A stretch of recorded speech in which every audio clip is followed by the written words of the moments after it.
Testing 1 2 3. Testing 1 2 3. This is Radio Free Mormon on the air, broadcasting behind enemy lines. Tonight's episode, Elder Oaks is not a liar. Today's date is Friday, March 26, 2021. Just this morning, I was joined by my good friend Jonathan Streeter from Thinker of Thoughts for a joint podcast being released both here at Radio Free Mormon as well as over at Thinker of Thoughts, Jonathan Streeter's YouTube channel. If you want to see us in action and see some of the visuals, I recommend you go there to enjoy the show. If, however, you are content to simply listen to the audio version, here is the place for you. In this discussion, we go over a 1993 talk that Elder Oaks gave at the J. Reuben Clark School of Law on the campus of BYU. I believe it was the 20th anniversary of the existence of the J. Reuben Clark School of Law. There were many festivities, and Elder Oaks was invited to come and share his thoughts. For whatever reason, Elder Oaks decided to use this opportunity to give a talk titled Gospel Teachings on Lying. That's correct. That's the title of the talk. It's not Gospel Teachings on Telling the Truth. It's Gospel Teachings on Lying. And both Jonathan Streeter and I have spent a lot of time reviewing this talk in preparation for this podcast.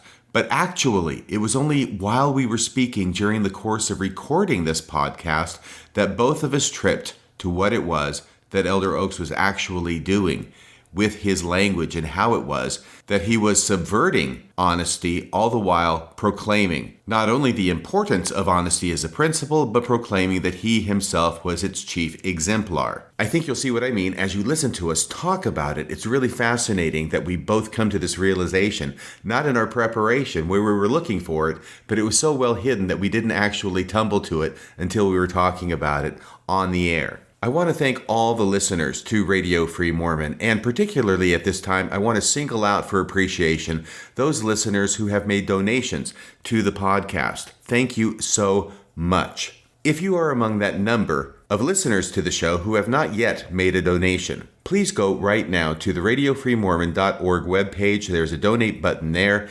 You can make a donation today. Please do make a donation today. In fact, you can pause this podcast right now and go make that donation right now. Come back. I'll be here when you return. I promise. If you can, please make a monthly donation of $10 a month, $20 a month, $50 a month, whatever you can afford. Your donations will help keep Radio Free Mormon broadcasting behind enemy lines. And now on to tonight's podcast.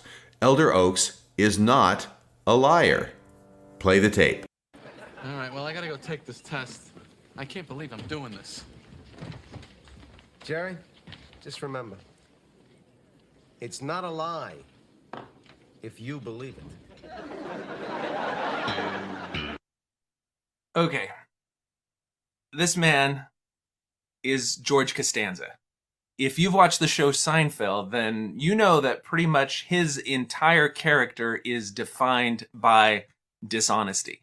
At every step of the way, the shenanigans that they get into is somehow affected by George deceiving people, outright lying. But at every, he sleeps well at night because when he looks at himself, he's not a liar. He doesn't lie because he's got a set of rules whereby he can redefine anything that we might see him as lying as not actually lying.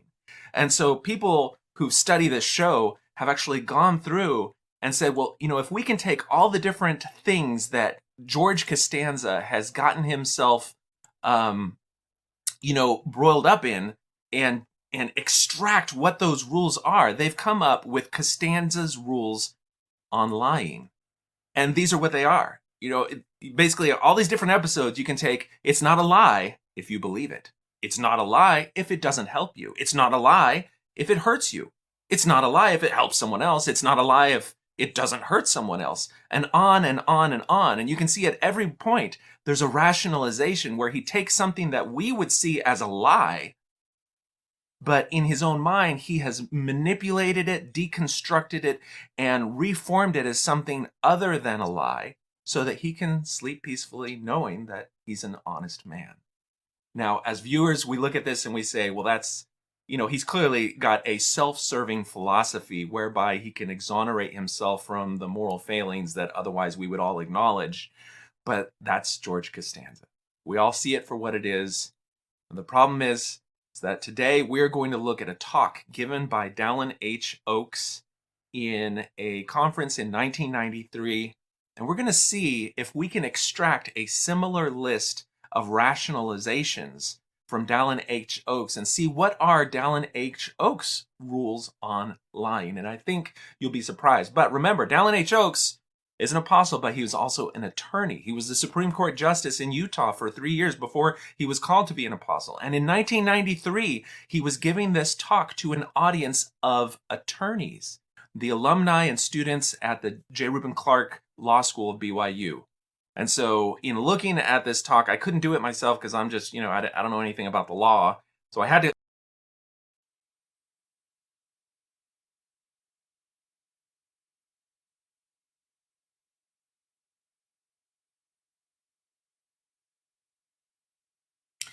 to contact my favorite lawyer, Radio Free Mormon, and bring him into the show. Radio Free Mormon, how are you doing? Hi, Jonathan. How are you doing this wonderful, beautiful Friday morning? I'm doing good, but I just clicked my mouse accidentally and it kicked me out of StreamYard. That's why I went blank. I was wondering what happened. You see how smooth we went right just to it? Okay. So, RFM, I contacted you a few weeks ago and said, dude, we got to look at this talk. And it really came from your discussion with Bill Reel, where you guys were looking at some of the distortions and lies and everything around the Hoffman. And I'm like, dude, the thing that explains how he can say this crap with a straight face is all found in this talk. Yes, and this was back in 1985, of course, when the bombs blew on Hoffman and everything came crashing down. And it was there was a press conference at that time in which Elder Oakes was involved. He gave a talk later that summer about what was going on. And then in 1987, he gave a big talk after it had been exposed that they were forgeries, remember? And so now all of a sudden, he's not talking about how great salamanders are and how it's actually faith promoting that it was mentioned that the salamanders involved in this treasure dig. But no, that's passé now because they're forgeries and he can get on with setting the record straight. And I think that there's a lot of blowback from that. I think that he has labored under the accusation or maybe the self-questioning about his integrity and whether he's a liar. I think people had called him a liar. By the way, tonight I'm not going to be calling Elder Oakes a liar, okay? I don't want to get in that trouble that Bill Reel got in vis-a-vis Elder Holland. We're not going to have a big stamp. Liar, liar, pants on fire. Yeah, we're not going to have a big stamp on this program saying liar, liar, pants on fire. We'll get into this later, but the distinction between liar and deceiver is actually kind of important in the way he's trying to rationalize things. But before we do that, I want to go back a little bit. How do we know about this talk?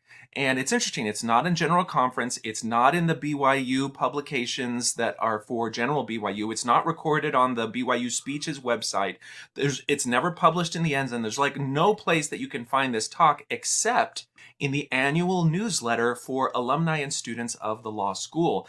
And so, they lay it out. They have the transcript, and it's just so fascinating. I'm going to share it real quick so that we can see it in the way that it was published, but then I'm going to move to an easier way to see it.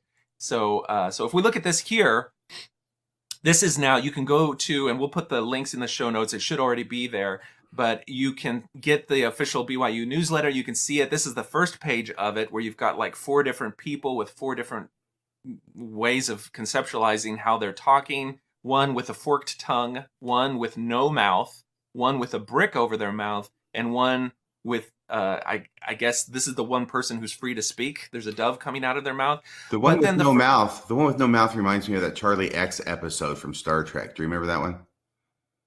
Charlie X. I don't. Okay. I do remember. The people who get it will get it. It's not worth going into. Sorry about that. Okay, no, it reminds me of the Twilight Zone movie anyway. All right, so. Okay, gospel. Okay, so this is the first page. Gospel teaching about lying. No, can I read that? Can I read that again? Because the way it's written is gospel teachings about lying. I know. It's you got the huge word lying at the very beginning of the entire talk. It's like this talk is about lying. Yeah. Now, we already know that the wider public generally sees attorneys as liars. So it's just the beautiful irony of him giving this talk as an attorney to an audience of attorneys about lying. And it's so weird because I would expect the talk to be gospel teaching about honesty. Because usually when we talk about gospel stuff, they want to focus on the positive side. So already there's something a little weird about this talk. I don't want to dwell too much on this. It's not really a legitimate criticism of it, but okay. No, he didn't come up with the format for the title, but I think he came up with the title for the talk. Yeah. Okay, so now let's get to it. So it's given, I actually found a newspaper advertisement for this fireside. It was marketed as a fireside, and the public was invited, and it was given, and then only the people who were actually in attendance in September of 1993, the 12th of September 1993, and there's a little bit of goings on that are about to hit the scene in 1993. Or the fan. Yeah, yeah, exactly. But it really hasn't hit yet. Mm-mm. Now, it hasn't hit the wider public, but the people involved, and of course I'm referring to the September 6th, because you know them as the September 6th, because in September of 1993, 6 different intellectuals, feminists, people on the margins of heterodoxy of the church were all seemingly summarily excommunicated, including BYU professors, BYU people with connections to BYU itself. So, being hyper-technical here, as a lawyer, I think 5 were excommunicated and 1 was disfellowshipped. Okay, excellent. Very good.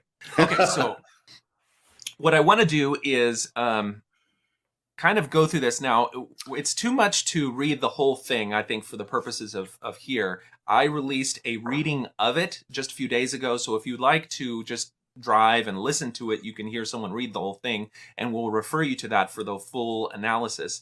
But we're just going to kind of go through here, knock out, just describe generally what he says, and then any comments that you would like to interject. I've highlighted some things, and we'll go from there.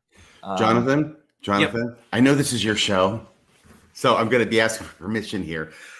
I would like to take a few minutes to talk about the scandal. That's actually one of the biggest scandals of Elder Oak's career that happens the following month, where he was caught red-handed lying. Okay, Believe it or not. The irony is going to be delicious, but do you want to start with that, or do you want to do a lead in with that, or do that after this? I wanted to start with it because go ahead. For me, it helps me understand that this is the background of what's going on almost at exactly the same time as Elder Oaks is giving this talk about gospel teachings about lying, so that we can see what he actually does and how he actually conducts himself with regards to that issue of lying, which is going to be happening just the following month. It's not 10 years later. It's not 5 years later. It's not. We can't say, oh, well, maybe he changed his mind about how he's going to approach this issue. Right. This is exactly how he approaches the issue. And when we see what he does, then I think that is the template through which we must view what it is that he says on September 12th, 1993. All right, set it up. Okay. All right, here we go. So I'm just going to tell the story as it happened. It ends up unfolding, and it actually unfolds publicly, which is the incredible thing. So it is September 10th, by the way. It's 2 days before he gives this talk. Let's back up for just a second. Like you mentioned, September 6th. Well, okay. Yeah, I'm sorry, the September 6th, right? Where 6 people get disciplined, 5 excommunicated, and I think 1 gets disfellowshipped. Anyway, it all happens the same month. And the church is spouting the same old nonsense about how the church leaders have nothing to do with these excommunications and disciplinary proceedings. These are all done at a local level by the stake presidents and bishops involved, right? And nobody's buying this, right? Because it's like, oh, really? So all of a sudden now, all of these stake presidents and all these bishops are moved independently by some unknown force, maybe the Holy Ghost, I guess, to all of a sudden take action against these 6 intellectuals. And, you know, it's like little Drew Barrymore says in E.T., give me a break. Nobody's buying this, right? So Well, hold on a second now. When is nobody buying this? I think as soon as they're saying it. Okay, and so that we have the timeline right. This talk was given on the 12th of September. Yes. Most of those excommunications become final in the days after this talk. Yes. And so then it's after all these excommunications kind of all happen at once. So it's really in October that people are like, wait a second, this seems like a coordinated thing from on high. Right. Why is the first presidency or the central department of the church now coordinating excommunications in many different areas all at once? And that's where now the denials come out. Oh, no. Discipline is a local matter. The brethren do not direct excommunications. And that's where people are like, wait a second, I'm not buying that. Right, exactly. Thank you for the chronology. Now, the dirty secret is that at least in one of these excommunications, which involved Paul Toscano, an apostle named Boyd K. Packer, perhaps you've heard of him? Yes. You've heard of Boyd K. Packer? Okay. I hear his dulcet tones every time I watch you and Bill Reel. Oh, yeah. Yeah. I love the guy who does that impression. It's amazing. We have to pay him extra every time we play it. But seriously, folks, the dirty secret is that Boyd K. Packer did have contact with Paul Toscano's stake president regarding his excommunication proceeding. That's a fact, Jack. And you'll see why when we go through this. But I want to put this out there. Spoiler alert. Yeah, he was involved. Because here's what happens is there's a guy named Steve Benson.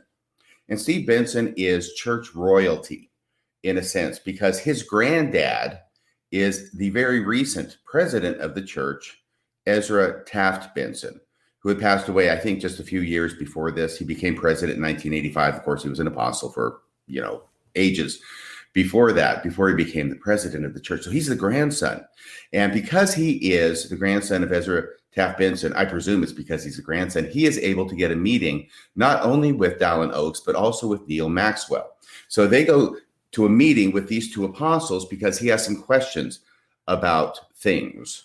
Okay, now just to make sure we clarify, Benson actually dies in 1994, a year following this. So this is during that period of time that some people say, well, it's really like an interregnum where the prophet is incapacitated. And so you've got Oaks and Packer and Hinckley and Monson basically running the show, making the decisions. There's probably some insider baseball in terms of how those decisions are made that I've heard people speculate on. But just so that we set this right, so Benson is having these interactions, having grown up with his granddad. He talks about that he's actually pretty close with his granddad, the prophet, who has given him advice in his career.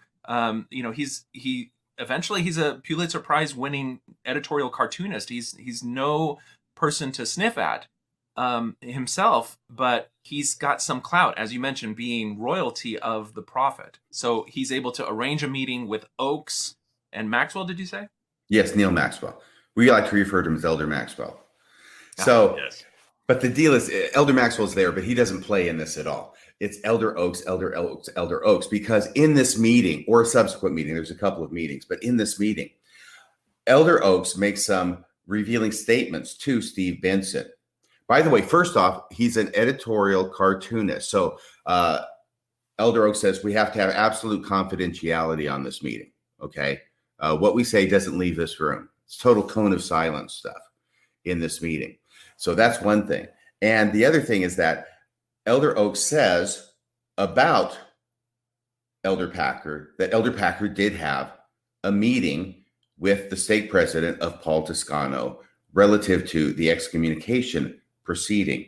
Now, the name of the stake president, his last name is Heinz. I don't want to get too many names in here. I don't know if it's going to be important for what we read, but I just bring that up. And here's the two main things that Elder Oaks says in this meeting or the subsequent meeting. He says, you can't stage manage a grizzly bear. This is where that quote comes from. Okay. You can't stage manage a grizzly bear, talking about, I'm trying to, keep Elder Packer from doing this because they shouldn't be doing this. You shouldn't be talking to the stake president or the guy who's doing the excommunication on Paul Toscano, but dang it, he's going to do it anyway. And he also says it was a mistake for Packer to meet with Heinz.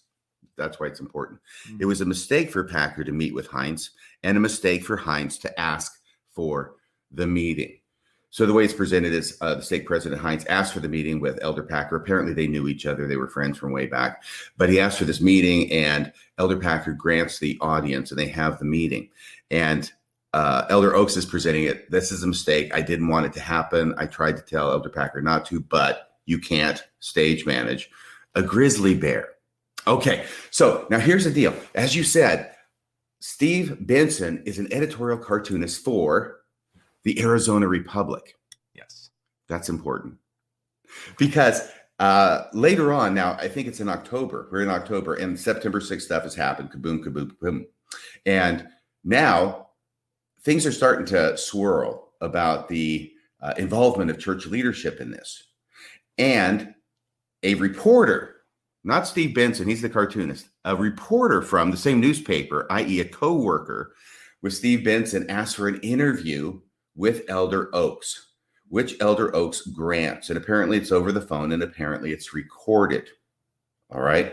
So in this interview now, there's a number of questions this reporter's asking about involvement of Boyd K. Packer in the excommunication of Paul Toscano. And did he have any involvement with the stake president? Well, this appears to be asked a number of times in a number of different ways, because Elder Oaks gives a number of misleading statements in response.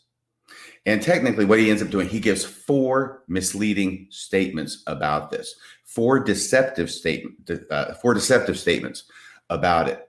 And one of them is apparently an absolute indefensible lie. And that statement is when Elder Oaks tells the reporter, I have no knowledge about that. Okay. Now there's 3 other statements, all right? And we'll get to those here in a second, because those are very important. I have no knowledge about that. Well, this hasn't been published yet in the Arizona Republic. This interview has not. But somehow Steve Benson gets access to the transcript that his co-worker, the reporter, did of the interview, and he sees this line in there. And he said, this is not true. I mean, Elder Oaks told me that he did know about it. In fact, he told me you can't stage manage a grizzly bear, and he thought it was a mistake for it to happen. So now Steve Benson contacts Elder Oaks and says, hey, you lied in this. This is wrong. This is not true. And you need to either get this out of there and retract it, or I'm going to go, you got 24 hours, right? Mm-hmm. Or I'm going to do it myself. So Elder Oaks now looks at it, sees it, and then he contacts the reporter within the 24 hours, apparently. And he says, hey, that was wrong. That's not correct. Please take that out of the article. And the reporter does take it out of the article.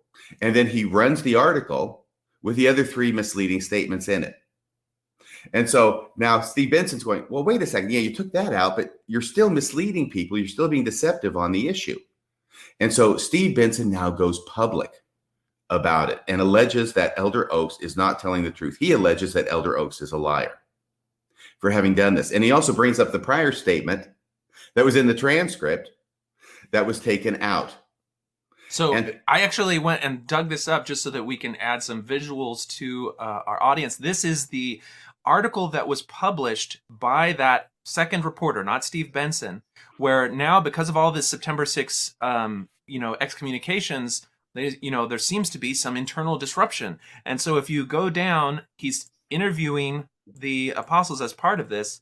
And as you come down and look at his interview with Dallin Oaks, he mentions, let's see if we can find the ellipsis. Here it is. Oaks said, I'll make it a little bit bigger. Oaks said that if Elder Packer is having any conversations with the court, it is outside the normal channels and ... That's actually right there is where the redaction happens. And then we learn later from Oaks' own letter that what was supposed to be there is, and I have no knowledge if he did. If he gave a directed verdict against Toscano, that is contrary to policy and irregular, and it is contrary to what I know about Elder Packer and the way he operates. Okay, can we talk about this for a second? Because these are 2 of the other 3 statements that Steve Benson took umbrage about, where Oaks said that if Elder Packer is having any if that's a hypothetical. I have no idea if he did or not, but right, if he was. Because the deception is obviously, I don't know. Right. I mean, you don't say if unless you're projecting the idea of I don't know. If Elder Packer's having any conversations with the court, the disciplinary court, it is outside the normal channels. Okay. And if he gave a directed verdict, oh my gosh, you know what a directed verdict is, right? Yeah.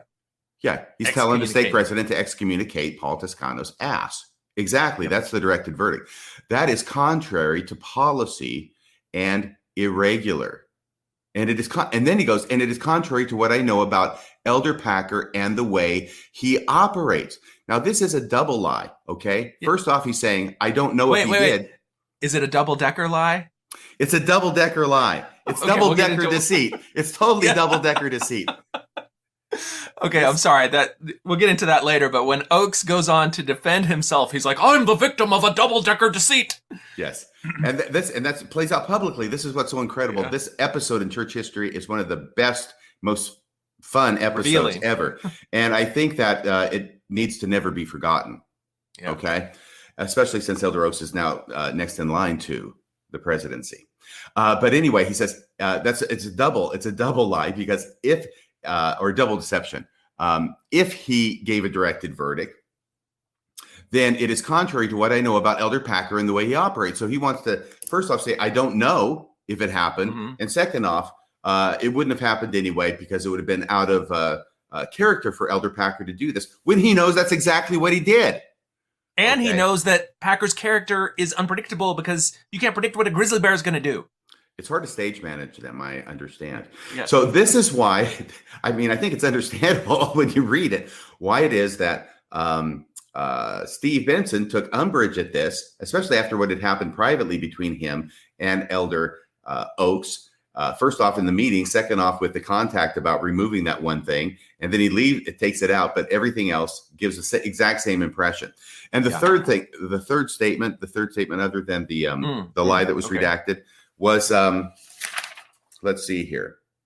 You've got those two. Oh, it's in the summary where he summarizes and Elder Oakes told the reporter, quote, so that's all I know about that at this point.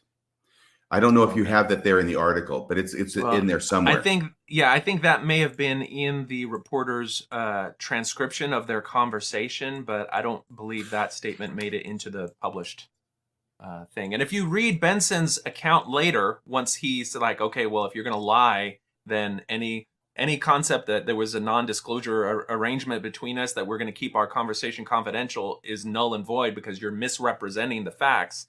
Well, Benson mentions that he actually went with this reporter. Apparently they went to Salt Lake City for this interview, and Benson went there basically to help the reporter know what to ask, how to approach things. And so was immediately able to listen to the recording and picked up that there was a flagrant lie being told here. Right. So that's what goes on there. And then as you mentioned, this is so bad. Can you imagine an apostle getting caught so badly in a misstep of this sort that apostle actually writes a response that's published in the Salt Lake Tribune? That's how bad this is. As an apostle, this is how bad it is. That he actually, and I think he writes two, but the main one is the one that you mentioned, and he titles it. Well, he doesn't title it, but he uses the expression that he's the victim of a double-decker deceit. That's his expression. I'm the victim of a double-decker deceit because, what is it? I have been the victim because one, betrayal of promises of confidentiality. See, he's pissed off. Not so much that he lied. He's pissed off that Steve Benson broke the vow of confidence that he had invoked upon him in this meeting. And by the way, this gets to George Costanza's number 8, which I wrote down as you were showing it, because George Costanza says number 8 is, it's not a lie if nobody can prove it. Oh, yeah, absolutely. And the thing is, so I've got the article here. This is from 21 October 1993, from the Salt Lake Tribune. You know, it's on page A19, so it's buried in a little bit, but it's Oakes. I've been the victim of double-decker deceit. It's second paragraph from the end. Yeah. So just so you know, the penultimate paragraph. Yeah. Here he goes. my perception of this matter, because he spends the whole time like laying out the timeline and everything, and I think he's thinking like a lawyer, like technically I told him he wasn't supposed to disclose the contents of that first meeting, so anything that happens after that is clearly a breach on his part. But what it essentially is, it's like, hey, you're under covenant, you're under oath to keep those things, and I'm an apostle, and you swore to me on your own integrity that you wouldn't disclose it. So that means that I can now go misrepresent anything, and if you break that secrecy, then it's on you. You're the one who's an oath breaker. I don't have any accountability because I'm not lying. I'm simply, we'll learn what he might be thinking that he's doing later. But so my perception of this matter is simple. I've been the victim of double-decker deceit. Number 1, betrayal of promises of confidentiality. And number 2, false accusations of lying. Oh, but my heart goes out to all who have suffered from this painful sequence of events, especially me. Yeah. Okay. So, by the way, also notice he never, ever denies what it is that Steve Benson is saying about the content of their conversation in the meetings. That's huge, because if he doesn't deny it, it's true. Yeah. He's tacitly admitting that. But the whole idea is this, is that it's in this article too. By the way, these articles are republished in the December 1993 Sunstone magazine, where they do an article on it. Yeah, we'll put a link to that in the description as well. You can find a little bit more easily there. Okay, now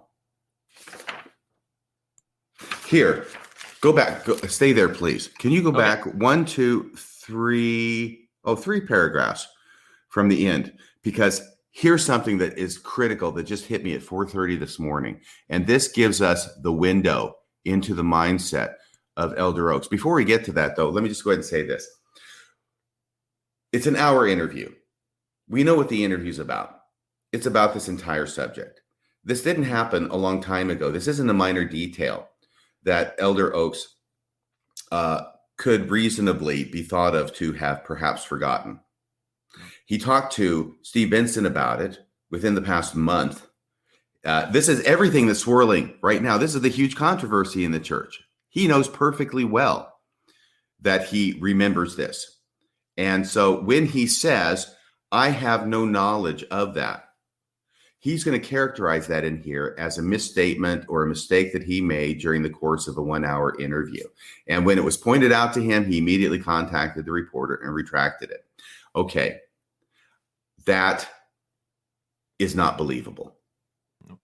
That is not believable. You don't say, when you're asked over and over again, apparently about the same issue, I have no knowledge of that, when you have knowledge of that.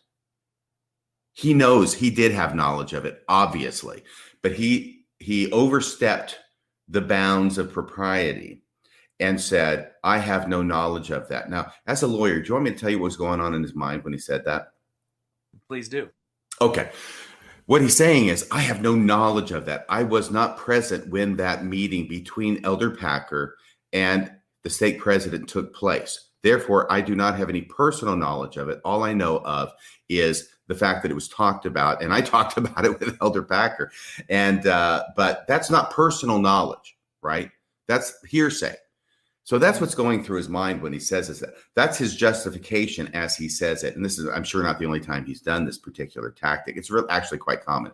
That's why lawyer thinking to be like, well, if I say that what I know, then a counter counsel, the opposing counsel, would object that it was hearsay and therefore be invalidated. So essentially, it is hearsay, and so it's essentially invalid, and so I can't even acknowledge that I have any knowledge of its occurrence. Exactly. Yeah, that's what he's thinking. But when it gets pointed out to him, he realizes that if he has to explain that to a public audience, they're probably not going to buy that. Yeah. So he says, no, I'm just going to have that one taken out. But he leaves in the other 3 statements where he effectively says the same thing. Now, here's the important part in that third sentence. Let me see here. In summary,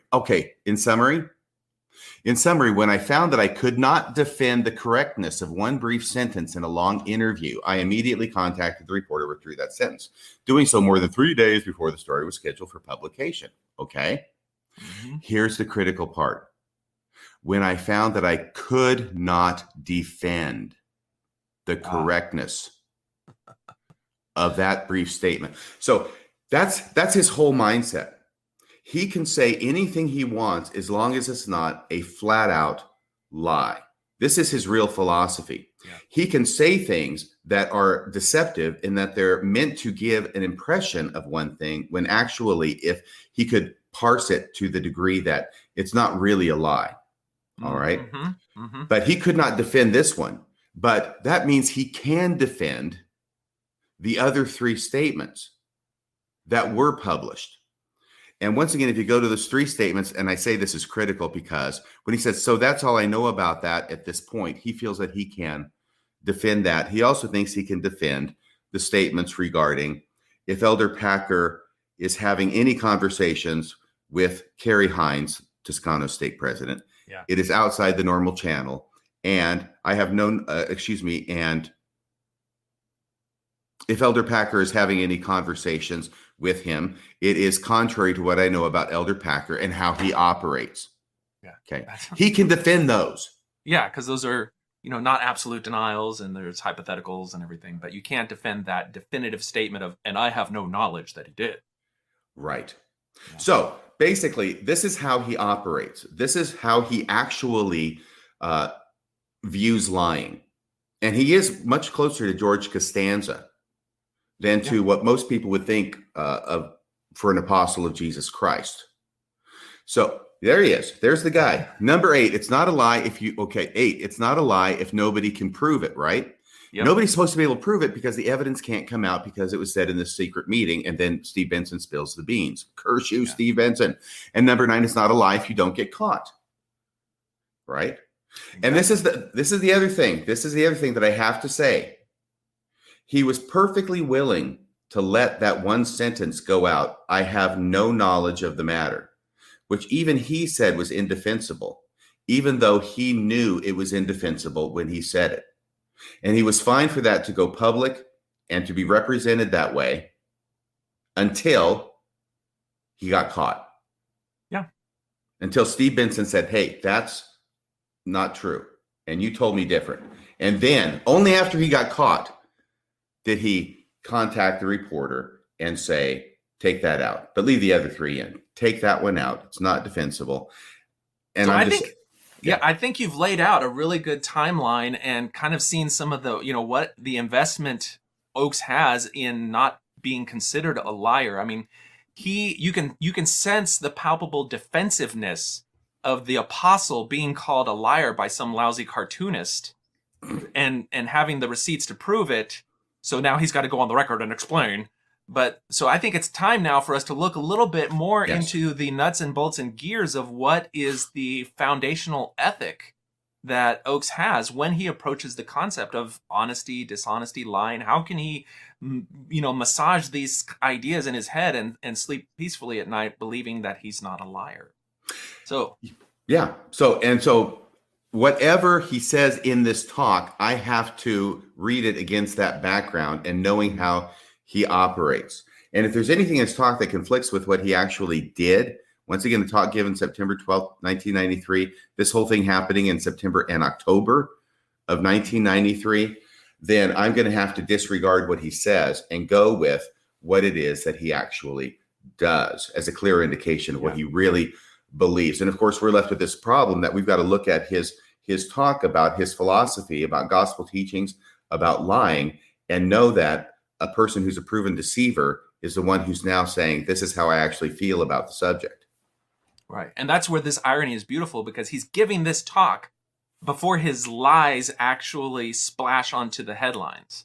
Yes. And so it's not like, as you say, he could say he changed his mind or anything like that. It's not long ago. It's like he's already met with Benson just a few days before this talk, and they subsequently have more communication. But this talk is given on September 12th, 1993. He starts out, again, in beautiful classic Oakes style. He's given Roman numeral characters to each section of his talk. The first section is just some nostalgia stuff, kind of inflating his ego a little bit more. He's dealt with the Attorney General of the United States and all this other stuff. And then we get to section 2. It's shameless name dropping. Yes. The first section was unprepared, informal part of my talk that I've written down here. And then section 2. So, the first paragraph is essentially truth is good. The second paragraph is... No, read the first line. This is wonderful. Just there are a few There are few words in the English language that any more beautiful connotation than the word truth. The scripture teaches us that the glory of God is intelligence, and then adds, or in other words, light and truth. Yeah, I just meant the first line. You're doing great. I love your. But when he says there are few words in the English language with any more beautiful connotations than the word truth. I mean, against this backdrop, that's a fascinating statement. What kind of mind actually says that? I don't know. But perhaps one of those beautiful connotations of the word truth involved deception. I don't know. There's a lot of connotations.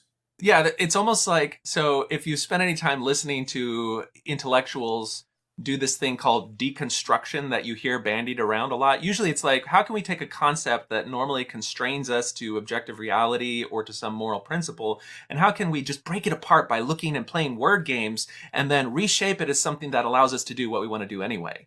You know, the guy who came up with this, there's two French philosophers, Michel Foucault and Jacques Derrida, and they deconstructed, all these things are social constructions, and then later they wrote letters trying to justify pedophilia because they had deconstructed consent to be something that's just a social construct and kids should be able to have. So it's like deconstruction can go too far. But what it realizes when you're doing deconstruction is that you're trying to get around some hard moral principle. And so when you say, oh, the truth has such a beautiful connotation, then it follows, but what is truth really? And what is lying really? Well, let's take it apart and see. Let's deconstruct truth and lying. And that's really what I see this whole talk as doing.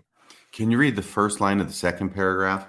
All right. There is no more authoritative or clear condemnation of the dishonest and lying person than the Savior's description of the devil as a liar and the father of lies. Okay, he can say this, and actually, I think he honestly believes that does not apply to him. Oh, yeah. Well, but I think that's because we're taking lying. That's why it's in big letters. We're saying, let's deconstruct lying and make it be so that you have such a strict definition of what actually is lying that anything else is not lying. And so we can exist in this anything else paradigm as long as we know, and we'll learn what the rules are that would qualify as actual lying, because everything else is not lying. Right. So the first paragraph, he quotes scripture about telling the truth. Second paragraph, mainly he quotes scriptures about lying, and that's bad. And then third paragraph, quoting general authorities to the same effect. And if the general authorities have condemned lying, then clearly they're not liars because they've condemned it.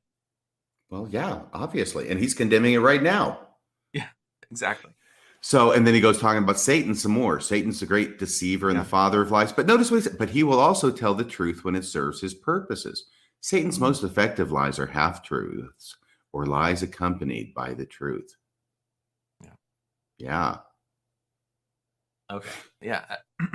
and this is where he starts looking at lies and deception a little more deeply, and in a way that you could legitimately say. I think this first section is kind of like what Mormons conceptualize honesty, truth, and lying as in their own mind. And so I think we'd all have a lot of agreement with some of the things that he says here in terms of how the gospel actually does teach about lying and truths and honesty. It does. And it's actually, you don't lie and you are honest and in all your dealings with your fellow men. And so that's the gospel teachings. And that's actually how he summarizes this first section. And you don't misrepresent things to give a misleading connotation. And he uses some examples of using, when I say misrepresenting, you don't use the truth to further a lie. You don't say true things in order to convey a false impression. And so he uses the example of, we don't describe Paul of Tarsus as an apostle who went about to destroy the church, even though technically Paul early on was trying to destroy the church and then later became an apostle. And you don't say that King David is an adulterer who was also a prophet. Even though that plays into his story, it misrepresents perhaps the characters themselves. And it doesn't at all. King David was an adulterer. That's one of the big things about him. That's why there's that big famous story about him. And he was also a prophet. That's funny because there's nothing in the Old Testament that indicates he was a prophet, to my knowledge. He had a prophet. His name was Nathan. But anyway, regardless. Here's where he's trying to say, don't say bad things about important people. Yeah, because if you do, even if they're true, then you're using truth unrighteously. That's the next. It is not enough merely to refrain from lying. We must be righteous in the way we use the truth, which means we do not speak evil of the Lord's anointed. Yeah, even if the criticism is true. All right. Okay, and then he punctuates this section by saying that I've conveyed what I understand to be the doctrine of the church. I'll now suggest some applications of that doctrine, relying on my personal and prayerful conclusions.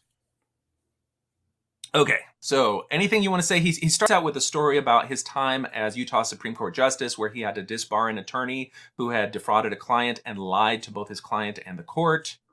He follows that up with a story of the Attorney General of the United States under Bill Clinton, who committed suicide after he gave a rousing speech. I mean, not directly after, but a short time after he gave a speech to his law school class, extolling the virtues of personal integrity and how that is so important in your professional career as a lawyer. That was Vincent Foster Jr. And then he goes on a little tirade about lawyer lying. And I think this plays a little bit into why he's so defensive, both as an apostle and an attorney, is that he considers people of his profession to have a great deal of investment personally in their integrity and reputation as truth tellers and not liars. Right. And he says that lawyers don't lie any more than anybody else, but they get punished more severely. Yeah. That's probably true for apostles as well if they get caught. And punishes may just be how much they're diminished in the minds of their followers. But right. I'm not aware that Elder Oaks got punished for this at all. By the way, except for, getting spanked publicly in the media. Yeah.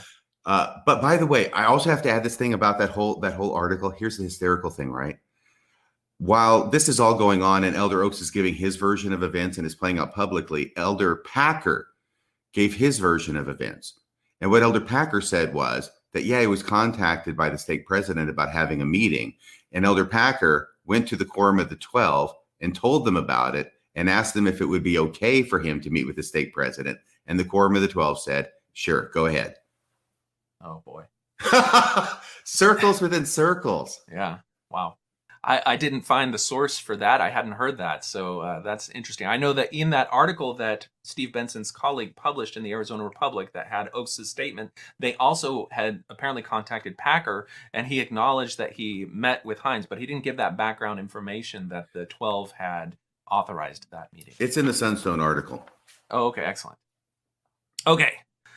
So he then goes into, he's looked now at lawyer lyings, but now he's going to say, lies of other officials, the lies of public officials and the lies of religious leaders are also extremely damaging in the way they degrade the moral tone of the entire community. Officials' lies and clergymen's lies are especially damaging to impressionable young people. So there's a revealing part of this thing now. So I think this is going to reveal that he knows exactly what the consequences of him lying and being caught in a lie will be to his own personal reputation and to the reverence that members would have for him as an apostle, because it impeaches his integrity. And it kind of says, well, if you're going to lie about this, what else are you lying about? Yeah, here's where he segues actually from talking about lawyers. All right. And that's fine. Just talk about lawyers if you want to. But, he's going to segue and he's going to now start talking about not just lawyers, but clergymen. Now, he is a clergyman. I don't know if he sees himself as a clergyman. He's obviously a religious leader.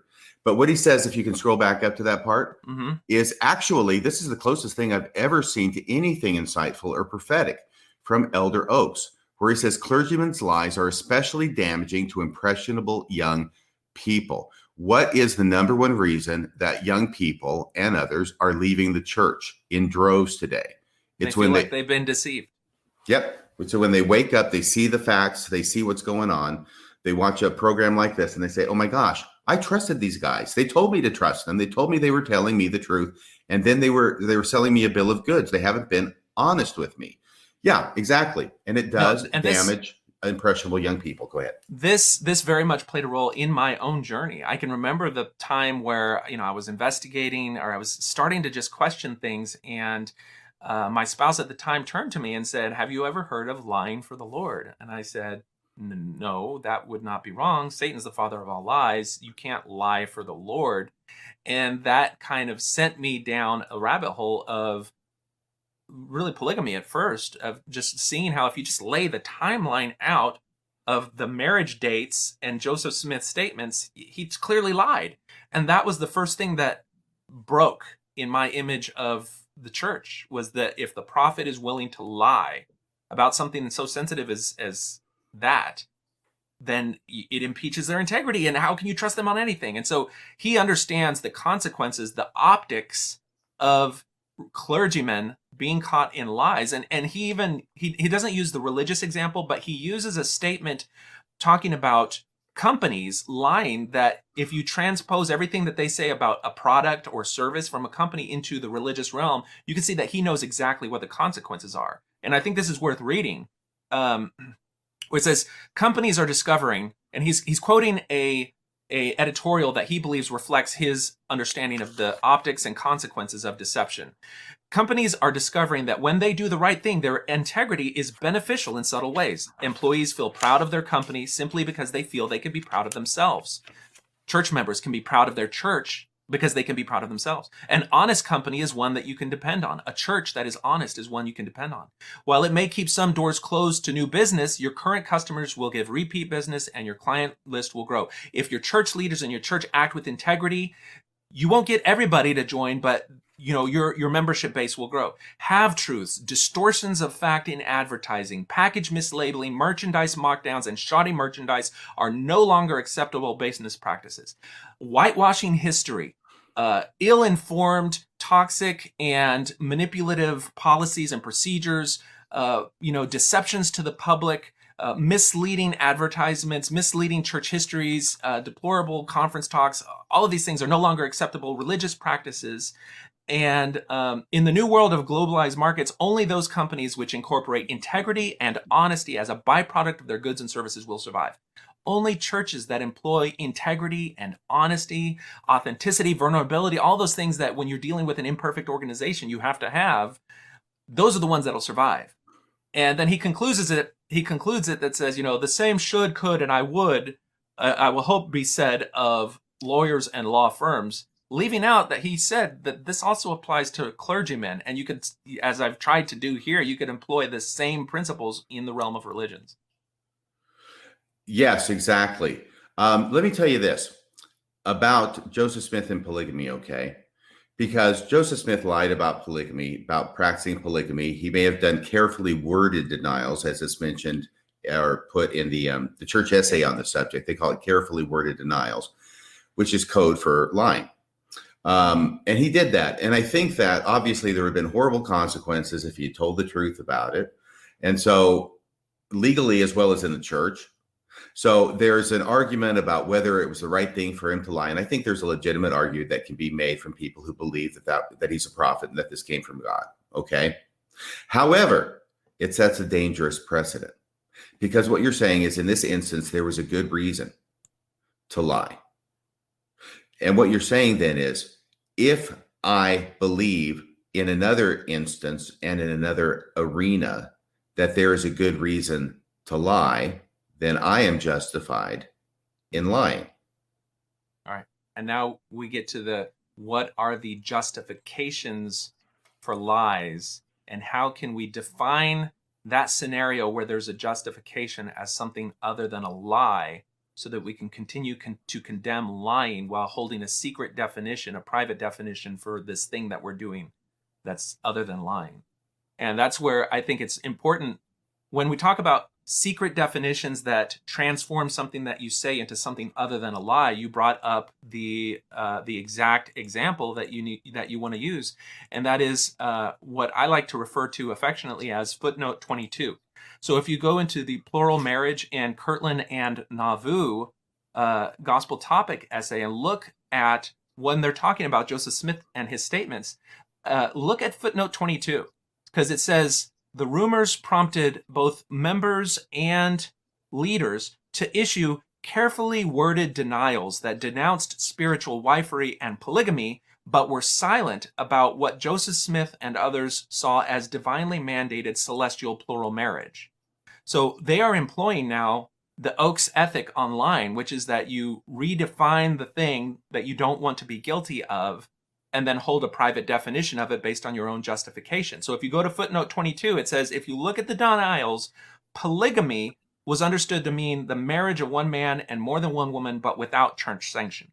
So anytime now that you go back and you see Joseph Smith saying, we are not practicing polygamy, then you just have to understand the audience, the wider view, would define polygamy as you're marrying more than one person, period. It doesn't matter what justification or anything, that's what you're doing. Whereas he, in his head, is saying polygamy is you're marrying more than one person without church permission. And so what they're doing is you're marrying more than one person with church permission, aka celestial marriage. It's not polygamy, it's something totally different. Therefore, ergo, not a lie. And that's what we're now seeing. Oakes setting the framework for this is the rhetorical device that you use to exonerate yourself. Yeah, he's following the example of Joseph Smith. It's a two-pronged process. First, you redefine what it is that you are denying so that you're not really lying when you deny it, even though you know that everybody thinks that that's what you're denying. You've reframed it in your head. And then the second part is you don't actually tell what it is that you're really doing, because that was the other part, right? But they were silent. Yeah. Okay. Hey, that's fascinating. What a great quote. And it's from the church's essay on the church's website. That's a how-to manual about how to deceive. Yeah. Can I ask you a question here, Jonathan? This has nothing to do with what we're talking about right now, but I just got a notice on my computer that it's going to shut down in 10 minutes. Is there any way I can circumvent that? It doesn't let me. It doesn't let me put it off. Is it for power battery reasons, or is it a rebooting thing? It's a rebooting thing.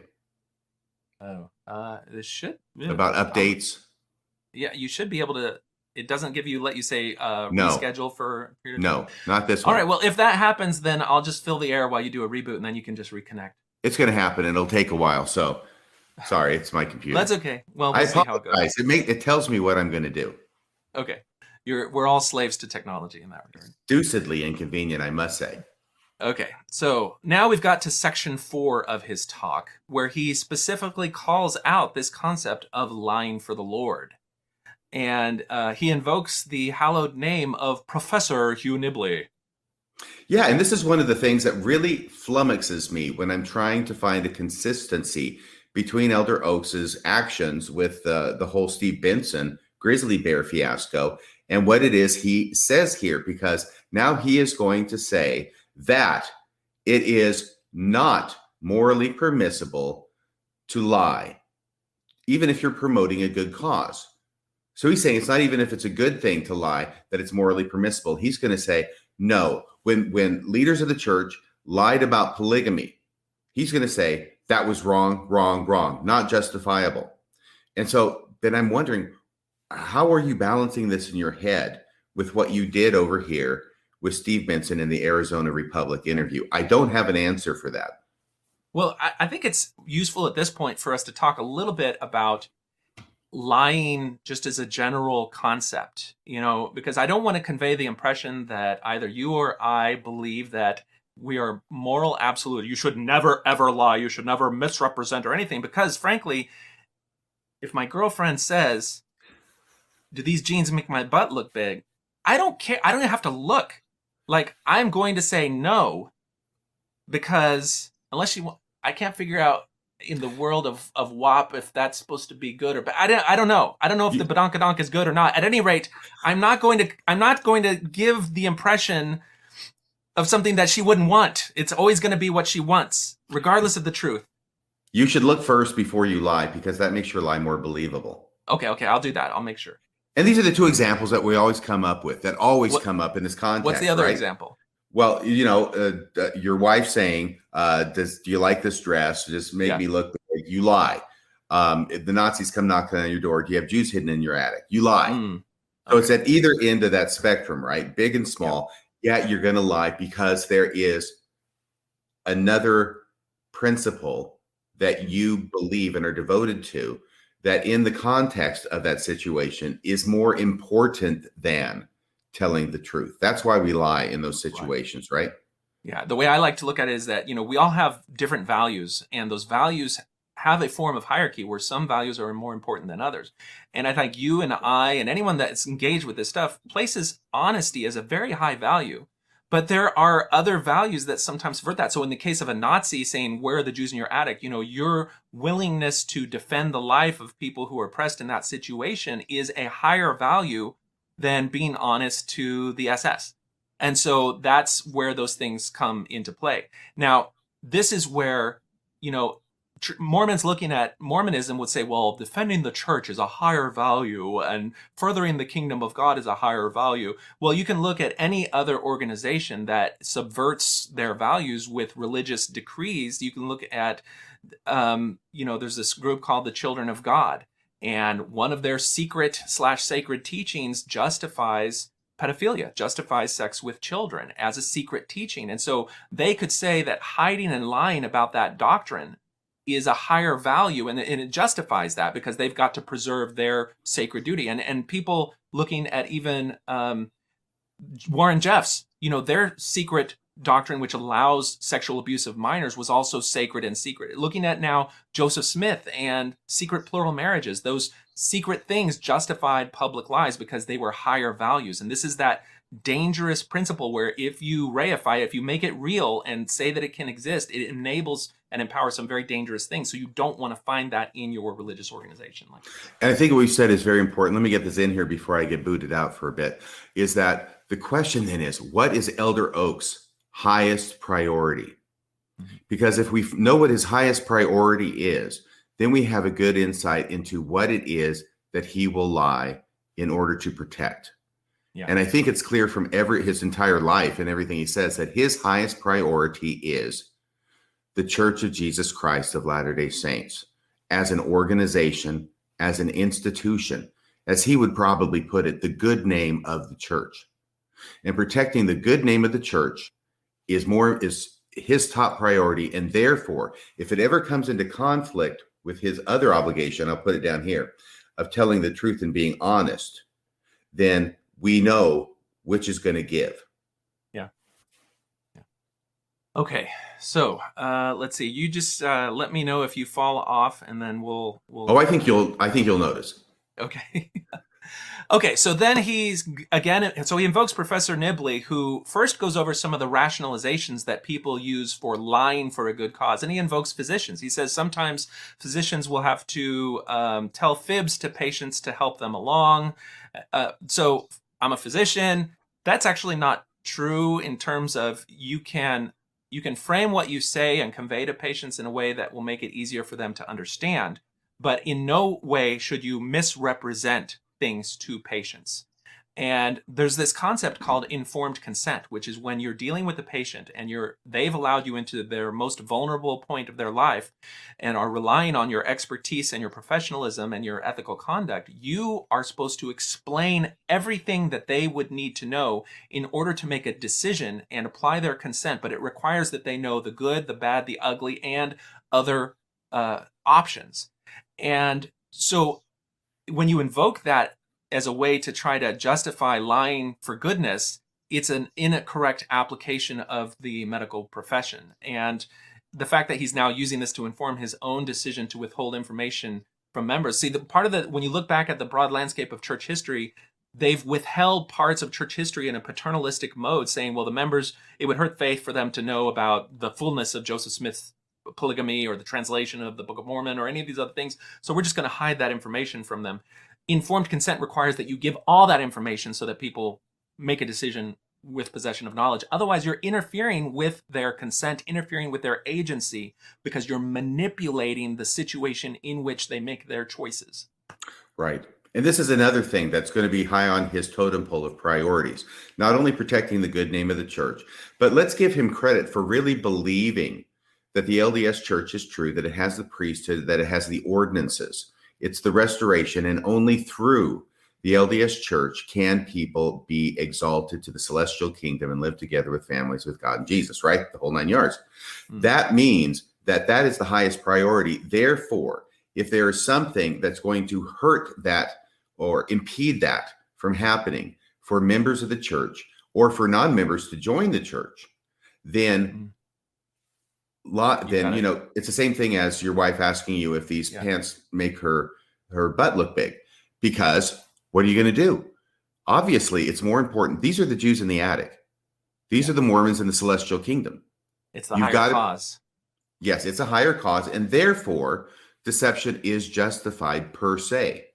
All right, RFM, we've got someone saying that there may be a delay reboot icon on your desktop. If you want to just check that real quick. A delay reboot icon. Yeah, on your On my desktop. desktop, If you okay. minimize your web browser and take a look and see if there is. I better hurry up because I got just 2 minutes now. Okay, so then he goes on after using this, he uses the things that Nibley cites as past justifications, and then says, well, Nibley condemns this. And then he mentions 2 scriptural examples, and he says, some of the manifestations where it's okay to tell a lie for a good cause that Nibley cites and condemns is it was common practice for Christian scholars in the Middle Ages, both without scruple, to put forward older texts with slight alterations as their own compositions, and to put forth their own compositions without scruple as ancient texts. Now, he's condemning this practice. Now, what is he describing there, RFM? You are so funny to be asking me that question as I'm trying to see if I can delay my reboot. Okay, I'll tell you because that's okay. No, it was rhetorical, wasn't it? It was. What do you think he was describing there? He was describing something affectionately referred to as pseudepigrapha. Pseudo, i.e. fake, and epigrapha, i.e. writings. And he's saying basically back in ancient time, some guy would be like, if I write something with my name, Joe Blow, nobody's going to listen. But if I write it and I say, hey, it was Moses, or it was, Solomon, or whatever, then people are going to read it because they think they're seeing the words of that. And so that's how people would get their ideas to be more widely disseminated and publicly known. And it was a concept called pseudepigrapha. Now, this is interesting if you've been in the world of Mormon apologetics, because more recently this concept of pseudepigrapha has come onto the scene through the medium of the good professor Richard Bushman. Because in a symposium where they're talking about this concept of translation, he says Joseph Smith's Book of Moses and Abraham and the writing of Enoch and the Book of Moses bear resemblance to this large corpus of scripture in that they came in the form of writings in another person's name. Joseph was producing pseudepigrapha. Oh, no, he actually says that? He actually says that. He says Joseph was producing pseudepigrapha, and he says that in the mode of justifying and excusing these new realities that we're compelled to accept about Joseph Smith's authorship of the Book of Abraham.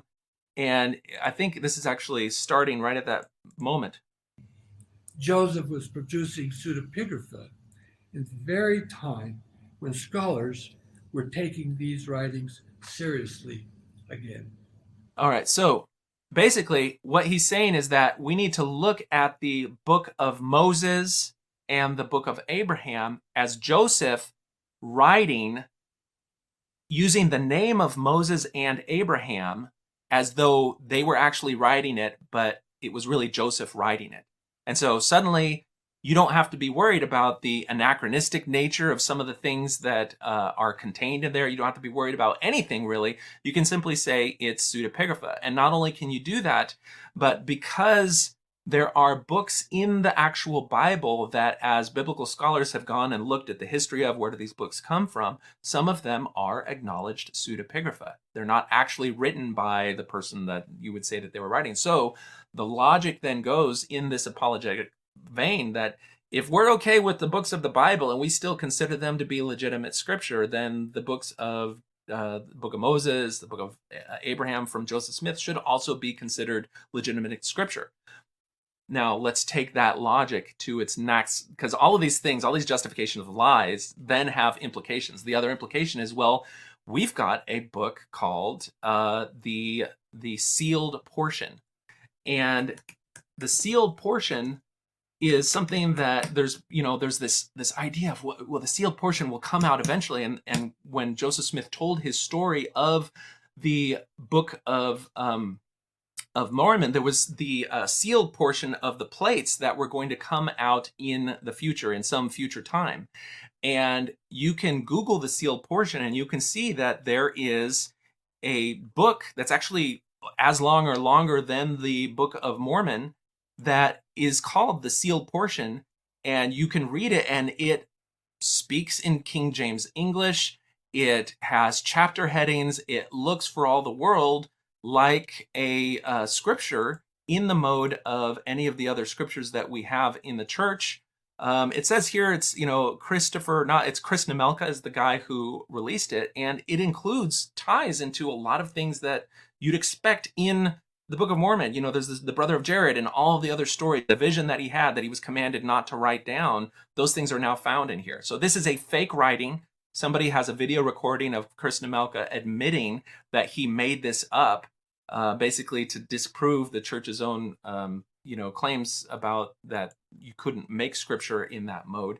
And what Bushman, in defending using the concept of pseudepigrapha, Joseph Smith's actions here, he's also defending what other con artists would do to try to gain followers. And Chris Nemelka, with the sealed portion, was able to do that. There was a descendant of Hiram Smith who herself read this book, believed it was real, and left the conventional Mormon church to follow this man.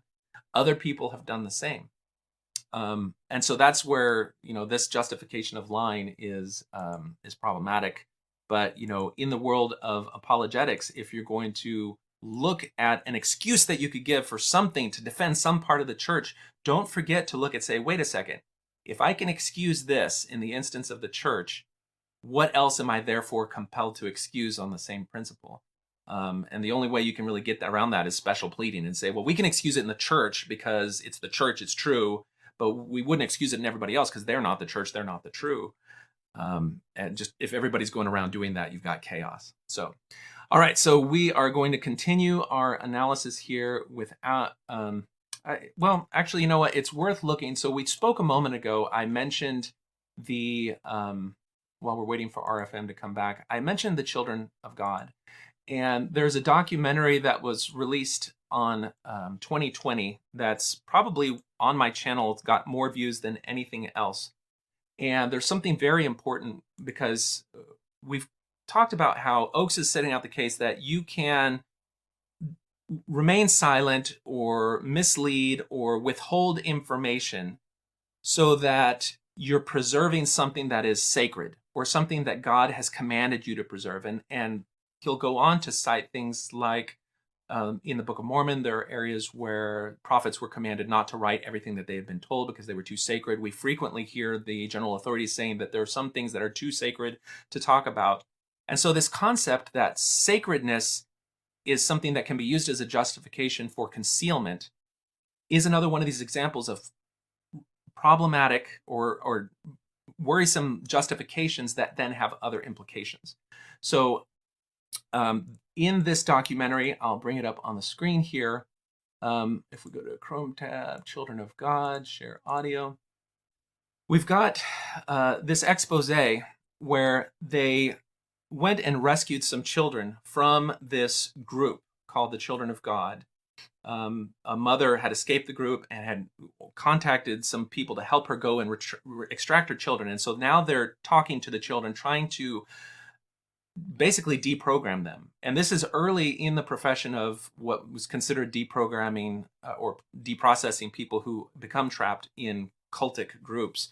And so there's probably some ethical problems with how they're doing this. They should have more mental health people involved in it. It shouldn't be part of a news expose, but we can learn from what was done at this time. One of the things that the group keeps very secret is that they have a secret religiously justified doctrine which justifies sex with children. And they are confronting the children with this to try to see the extent of the abuse, try to see how far the children are indoctrinated. And there's something about both how the father reacts as well as how the children react that's very informative. So let's take a look. Also asked Richard about My Little Fish.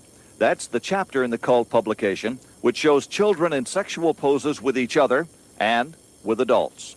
It's just a piece of educational material, and we've learned many things through the years of child care, taking care of children. It's actually fun to watch a child in this case experience life. Dr. Margaret Singer is a psychologist and cult expert. How does that strike you as a statement from a father?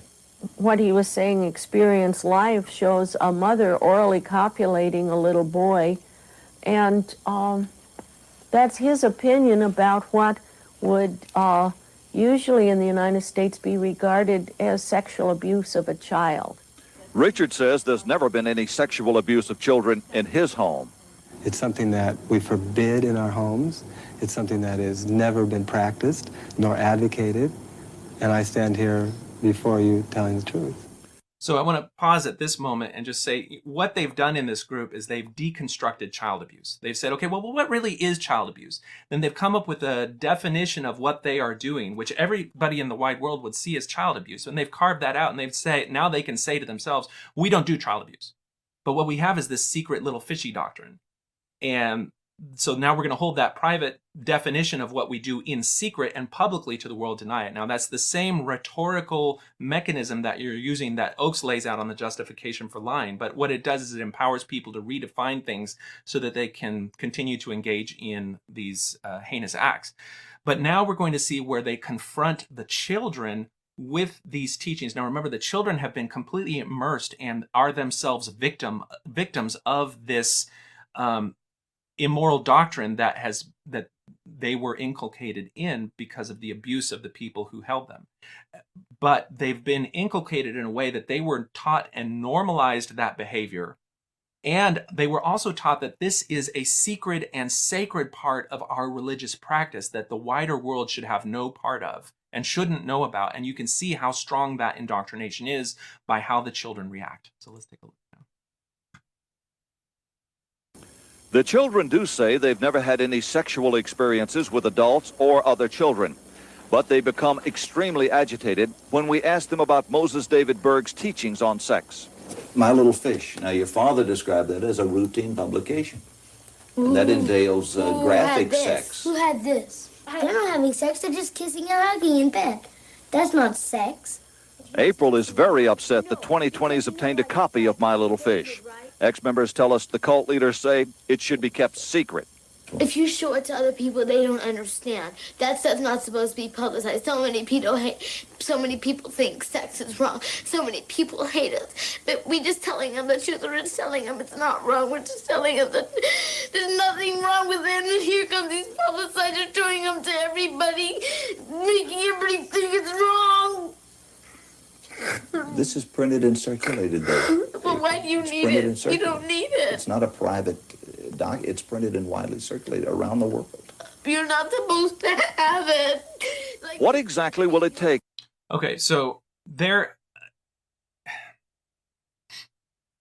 you can see there that they've been indoctrinated with the idea that this secret doctrine, which justifies this practice, is something that the outside world doesn't understand.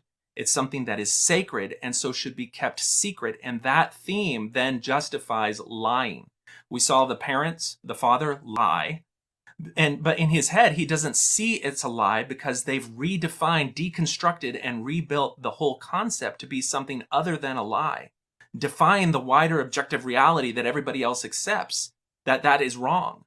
But he can sleep peacefully at night because they've redefined abuse to be something so tightly encapsulated that what they're doing is not considered abuse.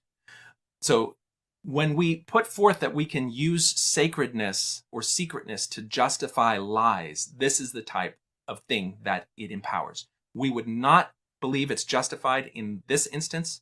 We would not believe it's justified in Warren Jeffs saying, well, the things that we do in the temple, the marriages that we have with children, the exploitation and abuse that the wider world would say we have with children is really something sacred and special for God's children. We wouldn't excuse that. And by the same time, go back in time to Joseph Smith's era and the things that he was doing, kept secret by lies, justified by the sacredness of it, is wrong.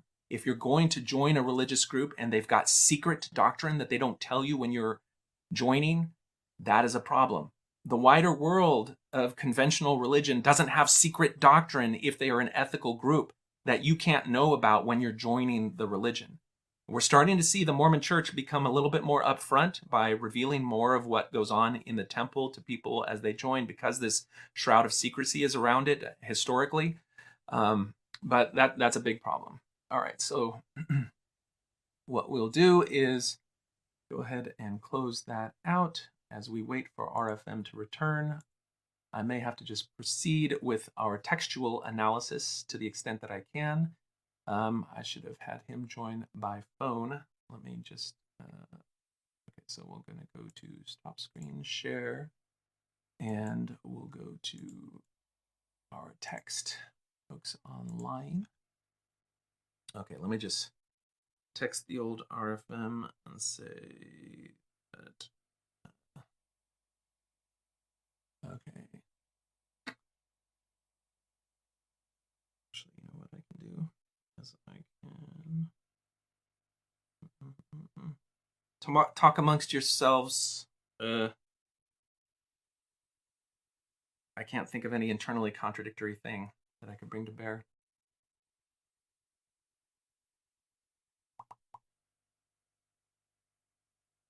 Hey, you can open that link up on your phone and join from your phone if you'd like. Yeah, just on your phone, click on that link if you open up the Facebook app that I sent you the link on, and it'll log you in there. If you want to give that a try. In the meantime, I'm filling up the dead air. I'm not as slick and suave as you are, you know. So give it a try. I'll talk to you later. Okay, so while he's doing that, okay, let's go on to some comments. Moonman55 says, informed consent is really important as well when you are asking people to make such a commitment as 10% tithe, donating amount of time and resources the church asks. This is actually hitting the news headlines right now because we have one of the Huntsman kiddos, who's a grown adult, but heir to the Huntsman empire, has left the church and is now filing suit against the church, saying that the church described what they were going to do with tithing funds in one way, and then when they started buying and building billion-dollar malls, kind of laundering the tithing money so that they could employ it in that building, that they were misrepresenting what they were doing, and so it was not, they did not pay tithing under an arrangement of informed consent. And so we're going to see how the courts handle that idea.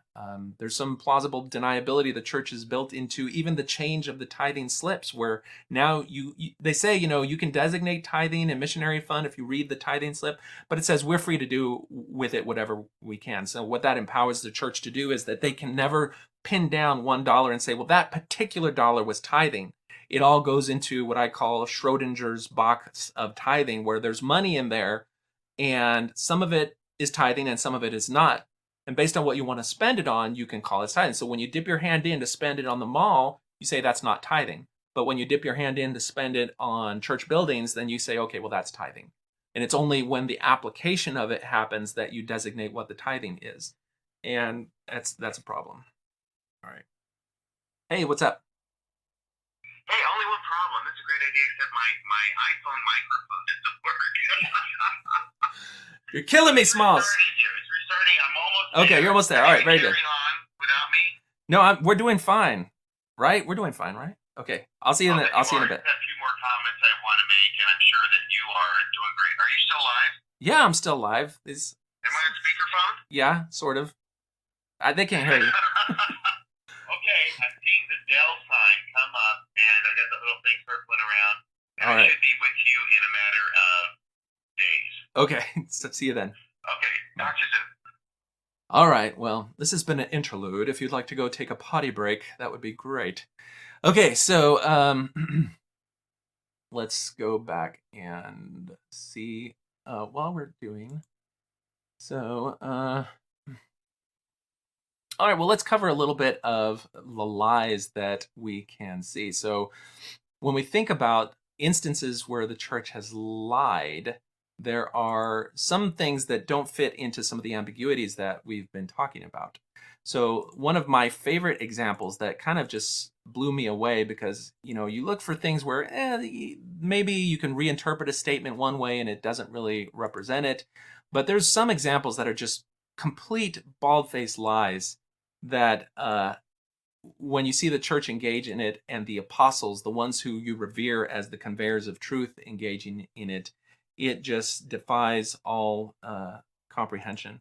So this is a publication from 1851 that you can find on the BYU website, and it is a bunch of pamphlets published by Orson Pratt of different debates that they had with people who were criticizing Mormonism in England. And one of the criticisms was, hey, you know, we've heard that those Mormons practice polygamy. They're doing some kind of crazy marriage thing. And so this is now John Taylor, Apostle John Taylor, future prophet John Taylor in 1951. Or excuse me, this is published in 1951, but this is happening during their mission in the 1940s during the lifetime of Joseph Smith. So in the 1940s, hold on, I have to get my timeline straight.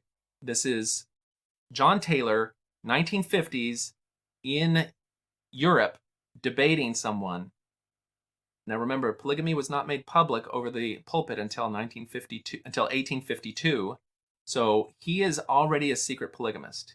He is acknowledged by the church to have been practicing polygamy during the lifetime of Joseph Smith. That's the 1840s. So he's now been a polygamist for over a decade, or almost a decade. And this is what his response is to reverends in Europe saying, well, the church is doing this secret polygamy thing because we've read the publications of John C. Bennett. And so John Taylor says, these things are too outrageous to admit of belief. Therefore, leaving the sisters of the white veil, the black veil, and all other veils with those gentlemen to dispose of, together with their authors, he's referring to John C. Bennett and his expose, as they think best, I shall content myself by reading our views of chastity and marriage from a work published by us, containing some of the articles of our faith. The Doctrine and Covenants, page 330. He's referring now to the earliest forms of the Doctrine and Covenants, where if you go to section 101, there's a statement that says, you know, we've been accused of polygamy, but this is our official position on marriage. And it says, according to the custom of all civilized nations, marriage is regulated by laws and ceremonies. Therefore, we believe all marriages in this Church of Jesus Christ of Latter-day Saints should be solemnized in a public meeting or feast prepared for that purpose. The solemnization should be performed by a presiding high priest, yada, yada, yada, not preventing those who are desirous to be married of getting married by other authority. We believe that it is not right to prohibit members of the church from marrying out of the church, if it be their determination to do so, but such persons will be considered weak in the faith of our Lord Jesus Christ. Marriage should be celebrated with prayer and thanksgiving, and at solemnization. And hold on, and then we go down, he talks about the marriage ceremony, and then legal contracts, and then, inasmuch as this Church of Jesus Christ had been reproached with the crime of fornication, polygamy, we declare that we believe that one man should have one wife and one woman, but one husband, except in case of death, where either is at liberty to marry again. And so he's opened up the Doctrine and Covenants. He's cited the scripture in it in 1851. Joseph Smith has been dead now for 6 years or so, and the church has not come public about the reality of the secret practice of polygamy. He's now refuted the people who are criticizing the church by referring to scripture, and then published this widely in 1851 so that other people would join the church under the false understanding that the church does not practice polygamy. They get on a boat, they go all the way to America, they travel all the way across the American frontier to get to Utah, and lo and behold, there's polygamy. And what are they going to do now that they're on the other side of the world? You know, if you look at the story of Martha Brotherton, her whole trauma was in realizing that the representations of the brethren that they were not practicing polygamy, even in the Nauvoo era, was that now, you know, they're on the other side of the world. It's even worse when they get to Utah.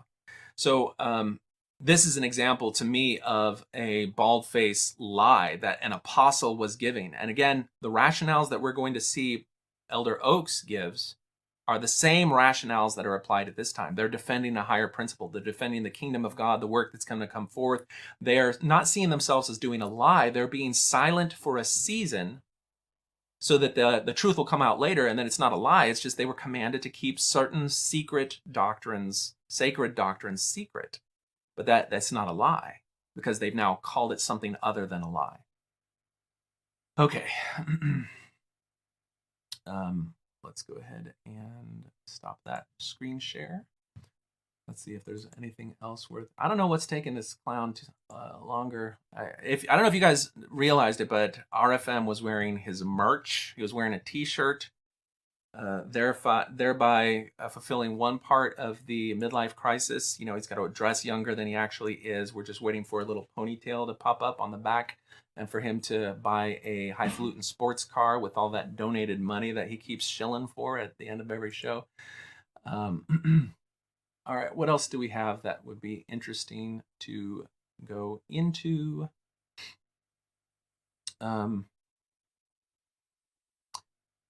was something that I posted on the YouTube channel last night that I think is useful in understanding another facet of how the brethren believe that they can get away with what they get away with and still see themselves as doing God's work. And that is that when they become apostles, they learn what it means to be an apostle by learning how the other apostles conceptualize things. And he describes how early on in his career as an apostle, he didn't understand how to feel and act in a way that was conveying God as what was going on. And so he gives this story of how he was to understand it, and it's very telling. So let's take a look here. And I was assigned to the missionary council, and the chairman was Elder Packer, and Elder McConkey and Elder Faust were the other two members. And so I was the junior in that situation, and Elder McConkey took me as a younger brother to teach me how to assign missionaries. And so I asked him after 3 or 4 weeks, Elder McConkey, how do you know where to send them? And he said, you're the servant of the Lord, and your action is the Lord's action. You study it out in your mind, and you assign them, and they're assigned by the Lord. Okay, that concept right there is a big problem, because what it's saying is that these brethren, when they get to this position, they are empowered to see any of the things that they do as God's acts. And so whenever we hear Oaks say that if they are duty-bound by covenant or by something that's sacred or secret, any justification that pops into their head over why they may be justified in telling a lie is now God communicating to them, and they're acting through and in God's name. It's a big problem. But check out that video, put some comments on it. In the meantime, we have got RFM back. How are you doing? That was quite a journey. Did you miss me? We did. Is your mic the correct mic? Just double check that. I did, actually, even before I came in. Does it sound okay? Yeah, it does.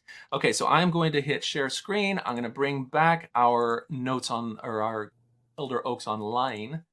We've filled the time appropriately, and we want to make sure we get to the end of this. We've got 25 minutes left. So yes. It was actually the wrong mic. Now it's the right mic. Excellent. All right, so we've gotten to the part where he's invoked Hugh Nibley, and then he talked about pseudepigrapha, and pseudepigrapha is wrong and bad and not justified. And then he talks about parts of Mormon history where people might, there may have been some lies going on. What do you think of that part? Oh, he says there definitely were lies going on, especially around the issue of polygamy. And the funny thing is, well, first off, funny thing is that here's an apostle of the Lord invoking Hugh Nibley as authority. Yeah. Oh, wait, hold on a second. You're right. Why wouldn't he invoke himself, or why is he invoking a lesser authority to justify something from an apostolic seat? But yes, and he's quoting from non-apostolic people. Yeah, so Catholics, St. Augustine. The church fathers, for crying out loud. And when he quotes them to one effect, then that's good. And when he quotes them to another effect, then it's bad. But he's still quoting from church fathers. So I think this is a display of Elder Oaks' erudition more than it is an appeal to authority on his part. However, when he talks about the polygamy, and you already talked about that, right, while I was gone? A little bit. Yeah. Okay. So if you get to wherever it is, because I have a different printout of what you have, but he talks about the different polygamy that was going on. The post-manifesto polygamy he actually gives a nod to, where he starts off saying, it is also clear that polygamy did not end suddenly with the 1890 manifesto. Yeah. Polygamous relationships sealed before that revelation was announced continued for a generation. Wow. Yeah. Now he's actually going to do something interesting here. The performance of polygamous marriages also continued for a time outside the United States, right? Mm-hmm. So it's outside the jurisdiction, it's not Mexico, Canada. Right. A boat off the shore of California. Yeah. But notice what he does here. I keep saying that because it's really funny. The performance of polygamous marriages also continued for a time outside the United States, where the application of the manifesto was uncertain for a season, right? Well, it's uncertain. For a season, by the way. It appears, now notice this line, it appears that polygamous marriages also continued for about a decade in some other areas among leaders and members who took license from the ambiguities and pressures created by this high-level collision between resented laws and revered doctrines. Well, he throws in a lot of verbiage after the critical part where he says, in some other areas. Well, he's already talked about outside the United States. So what on earth can in some other areas mean, Jonathan? Salt Lake City, Arizona. It's in the United States. Anywhere, yes. It's in the United States. He cannot bring himself to say that because he's just said, well, outside the United States, the manifesto, its application was uncertain, right? But it also occurred in some other areas for like a decade. Now, this is fascinating to me because he's talking about the United States. He knows he's talking about the United States, but he's not going to say the United States. Instead, he's going to say in some other areas, which means that what he's doing in a talk devoted to the idea of how deception is a bad thing, he's actually going to be deceiving his audience. Maybe this is like a case in point, a case study for the members of the audience. If they catch this and they realize what he's doing, then they'll understand exactly what his point really is. So I thought that was an interesting thing. And here's something. Go ahead. Go ahead. No, I mean, I was just moving on to the next part where he's talking about how he examines the lies and misstatements and weighs, the consequences of it and sees that there were some difficult choices being made. But he's not going to judge them. There are. And so when you get down to this line here, basically he says, when lies about polygamy, they were wrong. I don't care who did them. I don't care the reason for them. They were wrong. But now, if you go back, you just went past it. Yep. Where he says, my heart goes out to the church leaders who were squeezed between their devotion to truth and their devotion to their wives and children. So after condemning it and saying there's no justification for lying about polygamy, he's now going to actually backtrack on that a bit and provide justifications for it because they were squeezed. They had this horrible choice they had to make to rat out their dad and get him sent to federal prison. And now there's no dad in the home. There's no food on the table. The kids are starving. They're saying, Mommy, why did you rat out dad? Yeah. That's a horrible thing. And it is. It's a conflict. But after being absolutely unequivocal in condemning it, now he's going to justify it. And that's that phrase right there where you've got your cursor. To tell the truth could mean to betray a confidence or a cause, or to send a brother to prison. Now, the brother to prison is clearly, but the thing where he's tipping his hand is to tell the truth could mean to betray a confidence or a cause. If you are betraying a confidence or a cause by telling the truth, then you don't have to tell the truth. You can actually lie in that circumstance. And that covers a lot of ground. By the way, betraying a confidence is what Steve Benson did. Yeah. Okay. I want to correct you though, because I think the whole point of this talk is to invert that relationship and say that if the truth would betray a confidence or a cause, then doing anything other than truth is no longer considered a lie. We're going to give it a different name. And so we can continue to say that we don't lie, and then he'll say, some of those things that could be, silence for a season or compelled silence or somebody else's responsibility. So it's not a lie, even though the wider world would see it as a lie. Right. And I think that's great what you just said, but it's also to betray confidence or a cause. Yeah. Brethren, shall we not go forward in such a cause? Yeah. That is the cause of the whole kingdom of God, the whole project of the church is the greatest cause. Yes. And so that can then be used as a justification for withholding truth, for deceiving, which is using truth to perpetuate what would otherwise be a lie.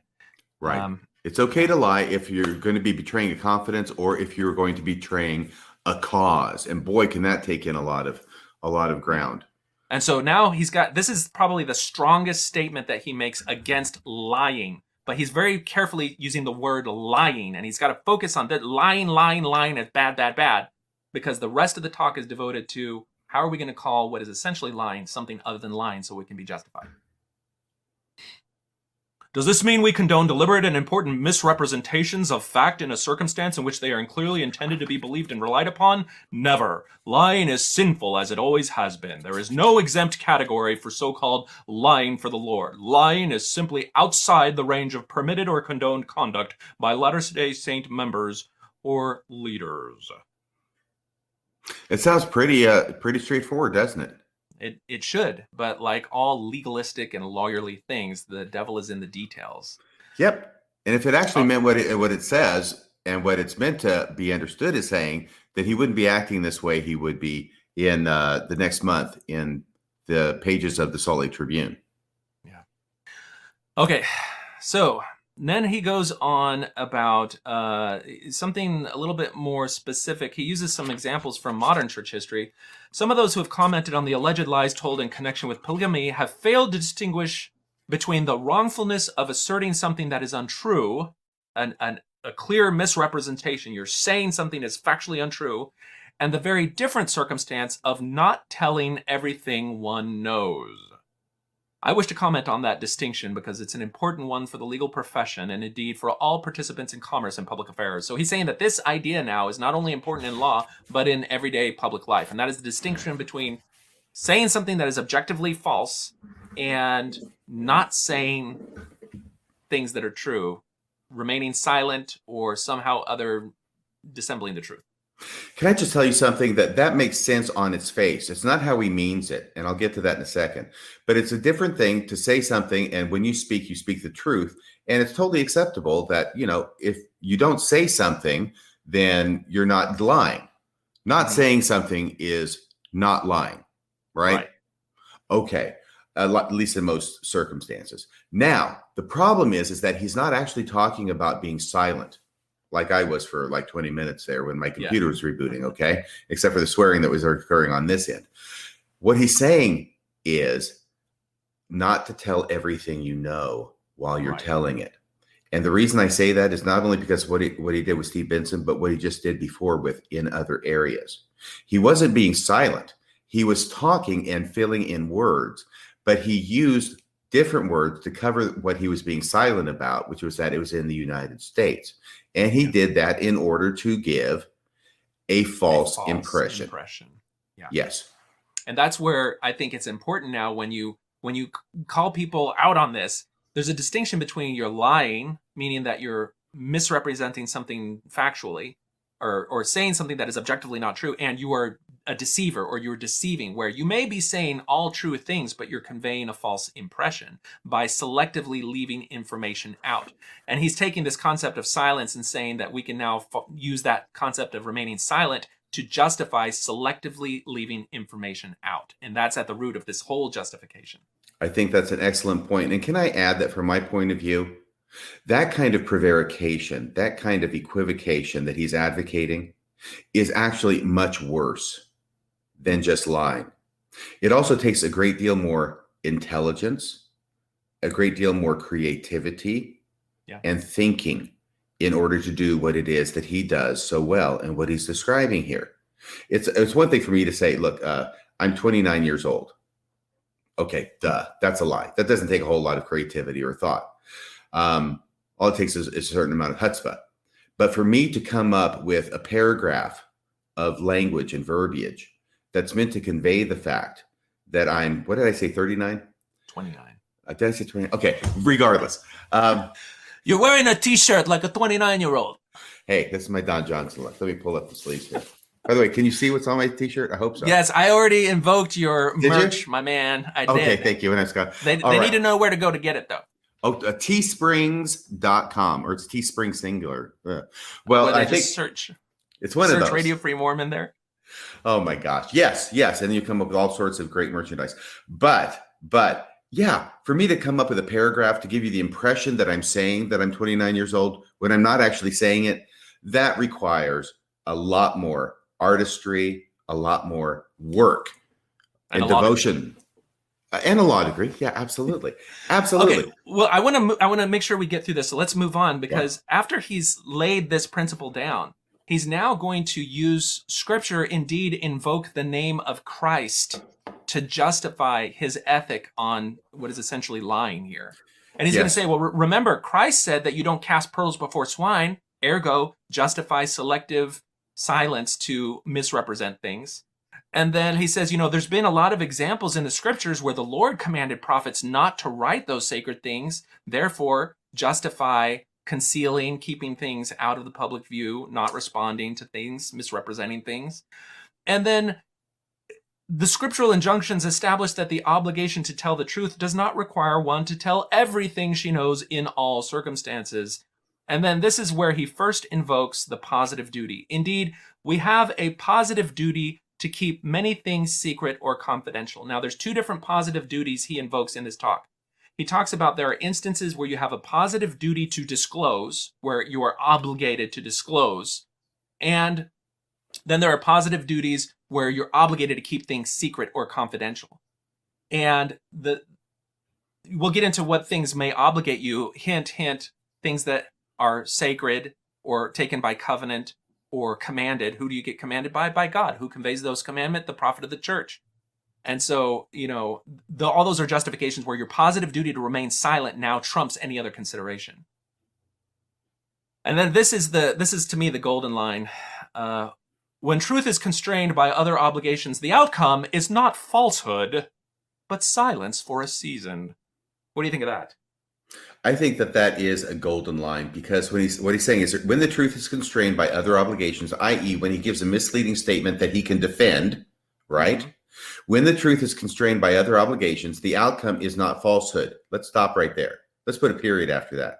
He has now defined falsehood as being something that is such a blatant lie that it can't be defended. Mm-hmm. But if you use language like he did with these other statements, in the whole grizzly bear fiasco, that he said I could defend those, so those were okay to go out, even though they obviously gave false impressions, then it's good. It's not falsehood. It's just silence for a season. Yeah. And that season it's like winter's coming. Yeah. I mean, how long is that season going to be? We're in the last dispensation. That's a season, right? Until Christ returns again. I mean, the church could thereby lie about anything, conceal anything, and then just say, well, the last dispensation is a season, so we're just being silent for a season. You could justify this to conceal their billions of dollars or whatever. We're just being silent for a season.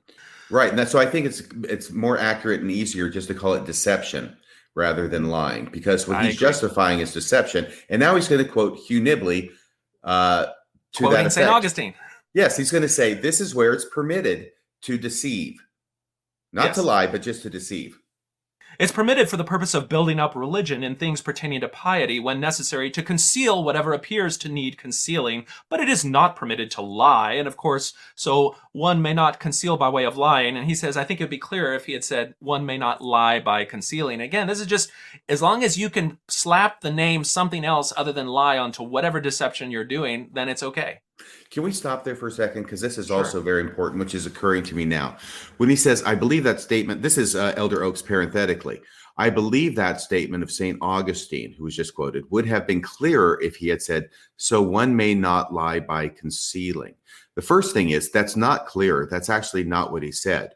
What St. Augustine says is, it is not permitted to lie, of course, and so one may not conceal by way of lying. What he's saying is, you don't get to lie in order to conceal.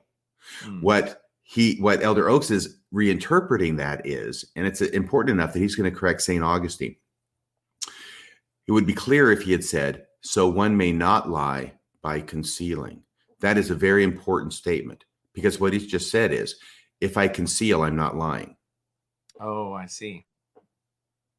That's interesting. It's not a prohibition, it's a definition. Right. Is that in those rules for George Costanza? It's not a lie. I don't know. It's not a lie if you're just concealing it. Yeah, exactly. Okay, then he talks about something the church is actually quite guilty of. In a quoted document, to omit parts of the quote without noting the omission is to perpetrate a lie. Earlier standards of authorship may not have required this, as the above quote suggests, but its standard is clear today. And what's funny is that that's not actually true, because you can go to the lesson manuals of the church where they talk about tithing. You have to pay tithing. And then there's ... and then people have gone to say, what is in that ... And they go and they find the original quote. It's like, you pay tithing after you've met all of your needs, then you pay tithing, and the church just leaves that out. But even though they put the ellipsis in there, it's conveyed a false impression, and it's an essential lie, because that's what people have acted on that. It misrepresented the intent, because the ... completely inverted and changed the statement itself. Right, but there you're only concealing. You see, you're still noting the omission by the ellipses, and therefore, once again, not a lie. Yes, not lying by concealing. Okay, now this is where we get into the strength of the duty to reveal. In contrast, when there is no duty to reveal all, and when one has not made an affirmative statement implying that all has been revealed, it is simply incorrect to equate silence with lying. This is so powerful, because what he's saying is that if you've asked a question of the brethren, they first of all have no duty to reveal all. They have no duty to the truth, because their client is the church, not you as a member. And second, if you don't get them to say, I have said everything, then, you can never accuse them of lying, because they'll just say, I didn't say I said everything. I didn't say I wasn't concealing anything. Right. So there's no duty to reveal all when one has not made an affirmative statement implying that all has been revealed. Now, the problem here is that that's exactly what he did with the statements he left in the public. What was it? That article with the Arizona Republic. And we went over those before. He definitely made an affirmative statement. Yeah, and that's the one he took out. But the other ones say, I don't know anything more about it. He left that in. He talks about these other things. And I think that you're right. That's where he took that out, because he says, if one does not make an affirmative statement implying that all has been revealed, then it is simply incorrect to equate silence with lying. It's so weird that he's giving this talk September 12th, 1993, and it's almost a playbook for how it is he's going to conduct himself the following month when that scandal breaks open. Okay, so the next justification / rationalization he gives is one that I've already showed the video that's the example of it, but he talks about Nibley saying, there's a sound pedagogical principle here. The teaching of all doctrine, says Peter, has a certain order. There are some things which must be delivered first, second, others in third, and so all in their order. If these things are delivered in their order, they become plain, but if they're brought forward out of order, it will seem to be spoken against reason. So what he's saying basically is that sometimes you have to remain silent, i.e. conceal, i.e. misrepresent things, because it's not the right time for it to come forth. Something else has to happen in order for it to come forth. And usually this falls under the header of sacred truth. So in Mormonism, we have the sacred / secret doctrine of polygamy that was concealed, and it could have been concealed with this justification. Well, it's not supposed to come out yet. You have to talk about these things in order. Right. And once again, the power is put in the person who holds the information to make that determination without telling you what's going on.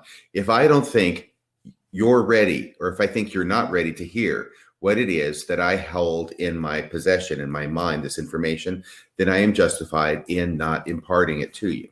Yeah, absolutely. And that's that paternalistic mode where in informed consent, you have to give all the information that a person may need to make an informed decision. In this paternalistic mode, you determine what information the people need in order to make the decision that you want them to make. And in doing so, you are manipulating them because you're concealing truths, presenting partial truths in order to have them make a decision with partial information. And he seals the deal on that by saying there are many sacred things that we do not discuss. And while you were gone, we talk about the danger of allowing religious groups to say that sacredness is a justification for keeping things secret, because that gives a broad shield for groups to employ dangerous, abusive, illegal activities under the heading of sacredness. And even then you have want that. And even then you have the classic redefinition that all Mormons know so well when they talk about things that are secret. Well, they're not secret. They're sacred. Yeah. And we've already seen that the church has gone so far. This sacred heading can be tied to anything. Sacred funds. So now sacred funds, we've justified keeping what we do with them secret because they're sacred. I mean, anything that they need to justify is they can just, it's the sacred name of the church. Now we can conceal things because we're defending the sacred name of the church. He then goes on. That's such an excellent point you just make, because that had not occurred to me before. And it does seem amazing that in a Christian church, based upon the Christ of the New Testament, that it would talk about money as being sacred. Yeah. All right. So he then goes on and gives some examples that I think are actually just piss poor examples of the examples where past people have had knowledge conveyed to them by God about some calling they were going to receive, but they remained silent until after it was happening. And that it's just, people can make that stuff up after the fact, and it would be seen the same way. It's just kind of weak ass to me. I like the one you've highlighted here. Yeah, there are things we simply should not discuss or reveal. Sometimes we are silent out of loyalty to those we love. Sometimes we are silent because the Lord has confided in us, and we know we are not appointed to be the means of disseminating the knowledge to others. Sometimes there are other reasons. So what we've got here is now a whole slew of justifications for essentially lying or misrepresenting things. You know, if somebody else is supposed to be the one that's telling it, then I'm not going to tell it. I'm going to lie, essentially, or not tell when I should be. And then if the Lord is confided in us, if something is under the heading of a sacred covenant or a commandment that a prophet has told us that we have to keep something secret, and that's from God because it's the prophet, well, then all these things justify it. So anything that the brethren do can be justified. And sometimes, the first one, sometimes we are silent out of loyalty to those we love, including Elder Packer. Yeah. Okay. And finally, that last line, that's amazing. As if the examples he gives aren't bad enough. Now he gives the laundry list at the end. Yeah. There's an infinite number of unspecified, or presumably infinite number of unspecified reasons, where he says sometimes there are other reasons. You could almost play the organ music, the creepy organ music when he says that. Sometimes there are other reasons. Dun, dun, dun. Okay, so then he goes into... he uses the example that God told Joseph after the loss of the 115 pages. Listen, for the rest of the time you translate it all, don't show the world until it's all done. Well, now we can use that to justify keeping things secret until the right time. Silence for a season. It's not lies, it's silence for a season. He's been giving this matter a lot of thought, hasn't he, Jonathan? He really has. There are so many justifications here. Here we see that although a man is not justifying in lying to detect a liar, he is justified, indeed commanded, to withhold things from the world in order to preserve himself and safeguard the work in which he is involved.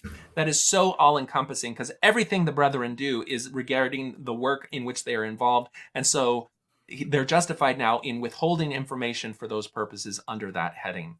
We must not lie, but we are free to tell less than we know when we have no duty to disclose. Well, I hate to break it to you, but as an ecclesiastical leader, dealing with people who are devoting their lives, their energy, their time, their money to you, you have a duty to be completely forthright and honest about the things that affect their decision to go into that. That is an ecclesiastical duty that you have, even though you are pushing that duty as far away from you as possible, because there's no professional licensing that requires it, for which there are consequences like there are in the legal profession. You know, Jonathan, I actually think you have cracked the code on this entire talk. And it's occurred to me as you've been talking that, yes, over and over and over, when you understand what he means by his words, that lying is saying something that's black and white, false and cannot be defended, versus saying other things, but not saying everything you know in order to give a false impression, that's not lying, then over and over and over again in this talk, he says what it is that he's actually meaning, his real code. In other words, by that I mean a credo. In other words, we must not lie, but we are free to tell less than we know, i.e. be deceptive, when we have no duty to disclose. Yeah. And that thing where you set up that there's a duty to disclose, and only in the constrained situation where there's a duty to disclose, then you have to tell the truth. But in any other decision, it's up to you. You don't have to. You do, you don't. It's no big deal. So now he goes into this whole thing because he's dealing with lawyers. So there's this thing when you take your oath, you swear to tell the truth, the whole truth, and nothing but the truth. Now, two of those are fine. To tell the truth and nothing but the truth. Okay, that's fine. But the whole truth, now that's a problem, because that directly assaults his justification up to this point of remaining silent for a season. Because if you're selectively leaving information out, you're not telling the whole truth. So he's got to now deconstruct this concept of the whole truth and turn it into something else so he can still continue to do what he wants to do. And how does he do that? Well, he says, in contrast to the obligation to tell the truth and nothing but the truth, The obligation to tell the whole truth is subject to an important qualification. In judicial proceeding, the sworn duty to tell the whole truth is confined to matters relevant to the proceeding. It does not extend to other subjects. The duty to tell the whole truth is also limited by special legal protections, such as the privilege against self-incrimination. And so when you're representing the church and the whole truth would incriminate the church and its leaders, well, suddenly you don't have to tell the whole truth. That's great. And also, he's talking about relevant to the proceedings. This one is important because now he's talking about a court of law. And yeah, in order for evidence to be admissible, whether it's testimonial or otherwise, it has to be deemed to be relevant. The deal is, though, that you've got two attorneys involved or more, at least two, and you've got a judge. And the judge is the one who's making the determination as to whether something's relevant if an objection is raised on that basis. What he is saying is, I am the one who holds the information. I get to determine whether the information that I know is relevant. And if I determine it's not relevant, then I don't have to tell it to you. He places himself in the position of the judge, the person who would determine if it was relevant or not. And that gives him all the power to conceal with any of the myriad of justifications that he's given in this talk and to sleep well at night, believing that he has not told a lie. He has not, falsely represented things. Yeah, and unfortunately, the members of the church are relegated to the position of the jury. Yeah. In the matter of lying, the essential question is not whether we have a duty to tell the truth and nothing but the truth. We clearly have the duty. We must not lie. I know of no category of justified lies. Except for all the categories I've just enumerated. Right, but remember, we don't call those lies. Those are silence for a season or, not having a duty to disclose everything. Those aren't lies. Not a lie if you believe it. The difficult question is whether we are morally responsible to tell the whole truth. So what he's saying is that as church leaders, we're not morally responsible to tell the whole truth in some situations. And these are those situations where there is no duty to disclose. We have two alternatives. We could disclose if we choose, but there will be circumstances where commandments, covenants, or professional obligations require us to remain silent. Professional obligations, he's already, it's clear. These are lawyers. There's such a thing as attorney-client privilege where you do have an obligation to keep something secret. But he's including these religious themes, commandments and covenants now into the same category as justified reasons to misrepresent things by leaving out the whole truth, saying these are situations where you don't have to tell the whole truth. But that doesn't mean you're lying. It means that you're being silent for a season about some things. Partial truth. Now, this is where I think we read a little bit of his own ego getting hurt and him trying to lick his wounds a little bit. There are a lot of situations where some people are charged with lying where the charge is not well-founded. Like when I'm accused of lying. Yes. You will read that kind of charge in the literature and in the current commentary as if a person were under duty to tell everything he or she knew, irrespective of other duties or obligations. So what he's saying is we can never accuse Oakes of lying because he's got duties and obligations that are secret and sacred that compel him not to tell the whole truth. And that's not a lie. It's just silence for a season. Can I ask you something? What literature and current commentary is he talking about? You will read that kind of charge about somebody lying in the literature. What? The literature? What is he talking about? And in current commentary? I think you could just look at, the Tanners were active then. They were publishing stuff left and right saying the leaders are lying about church history and they're misrepresenting facts. This is 1993 and this could apply to that. He's like, well, hold on. As the church, we're not obligated to tell the whole truth. Right. And then he justifies it to say, as if a person were under a duty to tell everything he or she knew, irrespective of any other duties or obligations, like the duties and obligations I have to the LDS Church. Exactly. Now, he invokes something in these final paragraphs that I think is important to understand, because he's telling these young lawyers that they're going to have to really deconstruct and reconstructualize honesty, lying, and the truth. He says, be prepared for circumstances that may be painful and contrary to your personal interest and comfort, where you must keep confidences even if someone calls you a liar. It requires a sophisticated analysis of the circumstances and a finely tuned conscience to distinguish between the situation where you are obliged by duty to speak and where you are obliged by duty, commandment, or covenant to remain silent. That finely tuned conscience, that is the bending of the soul, the bending of the mind, the distortion of your moral compass that you have to do in order to sleep well at night and still prevaricate on these things. He's laid out in this talk all of the different ways that he massages his conscience to sleep well at night. And that's what that strikes me. Along the same lines, that first line in the sentence, I find it makes me uncomfortable. When he says, I urge you who are lawyers and lawyers in preparation to be sophisticated as you think about these subjects. Now, why do you have to be sophisticated when you're thinking about telling the truth or keeping confidences?